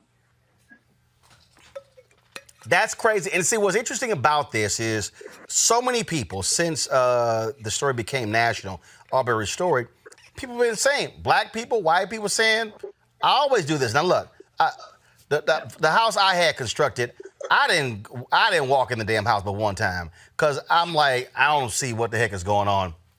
I'll come back when the walls are up and it's all done.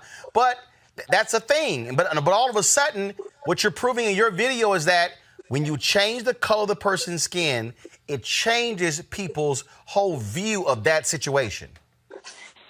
And Roland, let me be clear about this. I was the kind of person that when I first heard the concept white privilege, I didn't think it existed and argued against it because when I thought of privilege, I thought of sipping champagne on a yacht. There you go. And just living in luxury.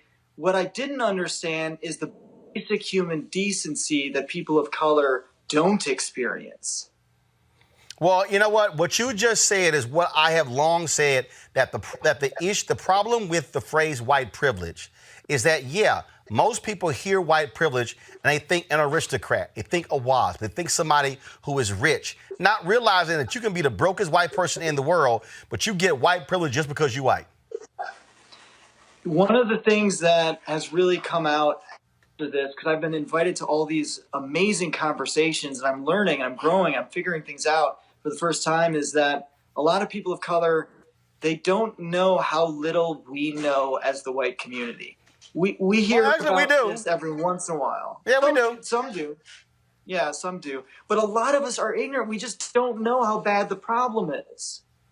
Well, actually, in Dr. King's book, Chaos or Community, Where Do We Go From Here, he talked about it. He said white people literally have no idea about their own lack of understanding about Americans' racial history. And they live in sheer denial. And so when things happen, they go, oh, my God. I mean, I'll give a perfect example. When 2012, I was in Columbia, South Carolina. Eric Erickson, big-time conservative, far-right, then working for redstate.com. We were standing outside the hotel. We had gotten to the hotel. I rode with him from Charleston to Columbia. CNN says, hey, we need y'all to get to the venue earlier than we thought. We quickly get dressed. We go downstairs, and we're waiting outside for the car. This Asian woman gets out of her car. We're both standing. We suited and booted. Now, I've got tie on, pocket square. I'm dressed way better than Eric, okay? But she literally walks up to me and sticks out her keys. And Eric goes, wow. Wow. I look at her, I'm like, I don't park damn cars.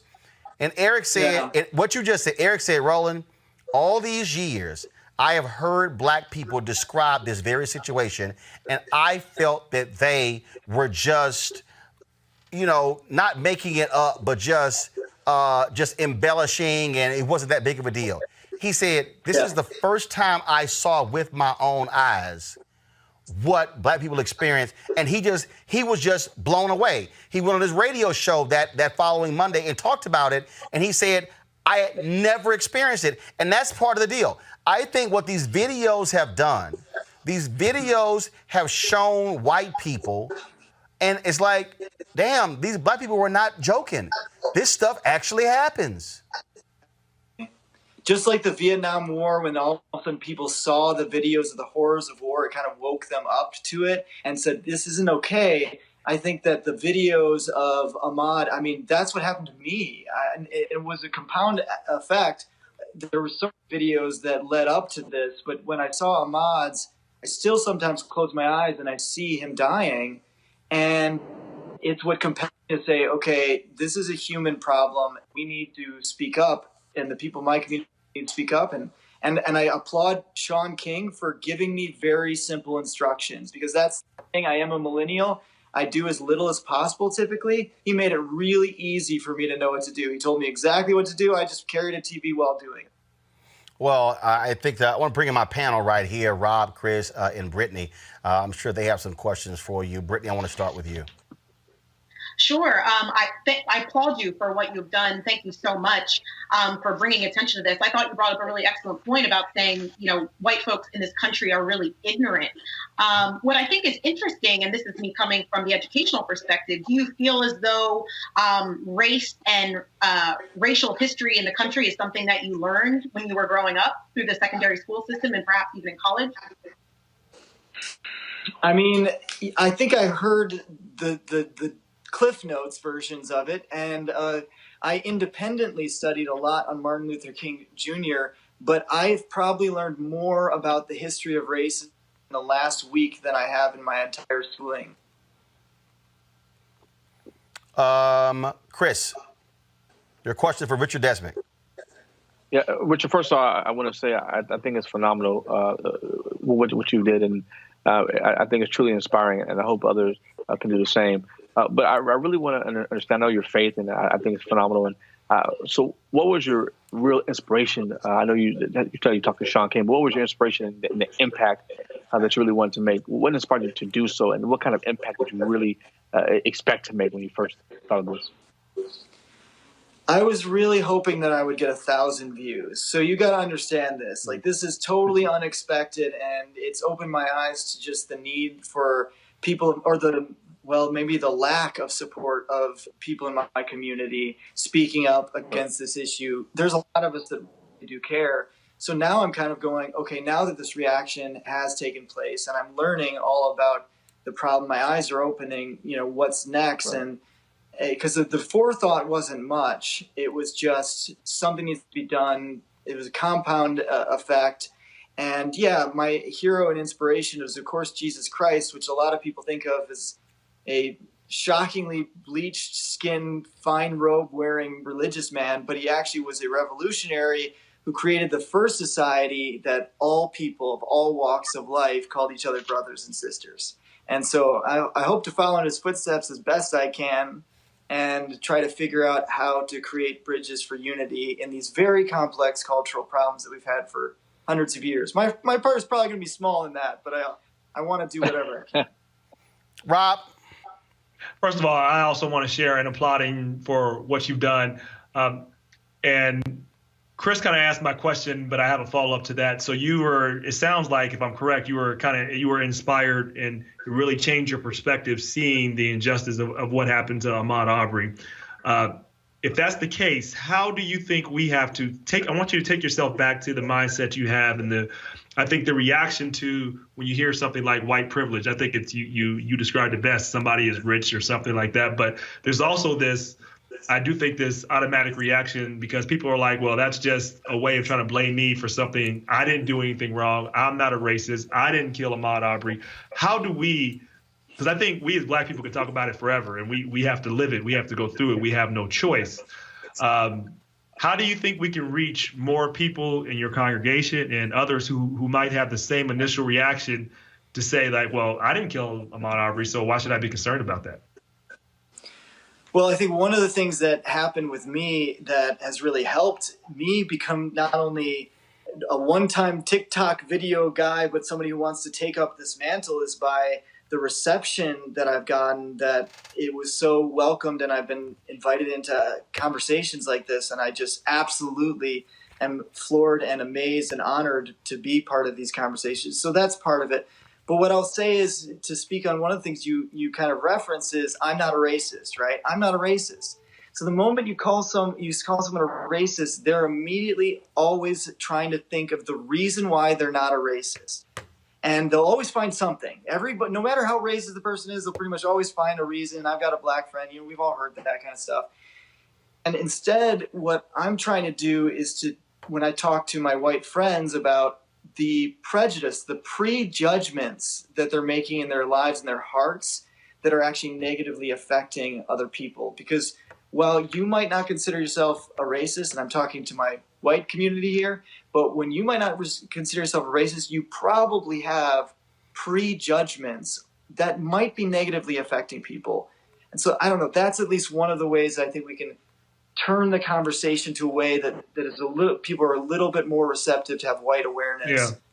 Maybe there's something going on. This is what I've said to my white friends. Maybe there's something going on in the community of inner city and people of color that you're not aware of. Is that possible? That there's some things that you're not aware of? And you should go, well, yeah, probably.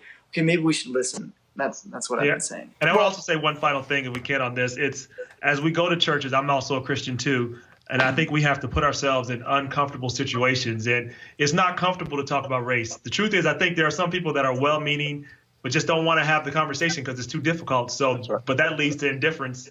And as Dr. King said, indifference is the biggest threat to injustice. It's not the people that are, it's obviously tragic what happened to Ahmaud Arbery, but the point is the conditions and the environment and the microaggressions that created the condition where that could happen, the system where you don't even have a charge. This was on tape. This was known.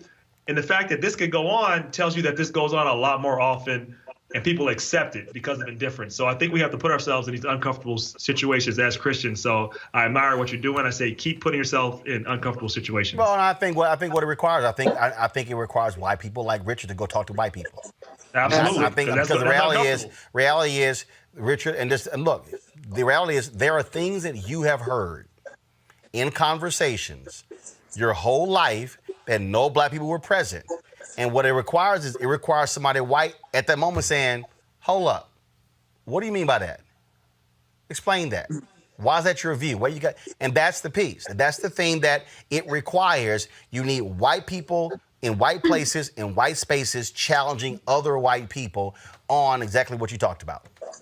There was this moment that I listened to an audio tape about Breonna Taylor, and it was sent to me only because I'm now part of this community and been opened and welcomed into these conversations. So I wouldn't have known about this. Like I wouldn't have, Breonna Taylor, I probably would have never heard her name.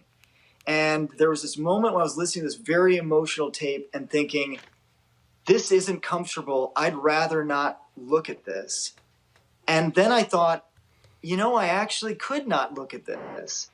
And my follow-up thought was, what a shame that would be if I decided to choose to take a blind eye to hurt and injustice that was happening throughout this country just because I could.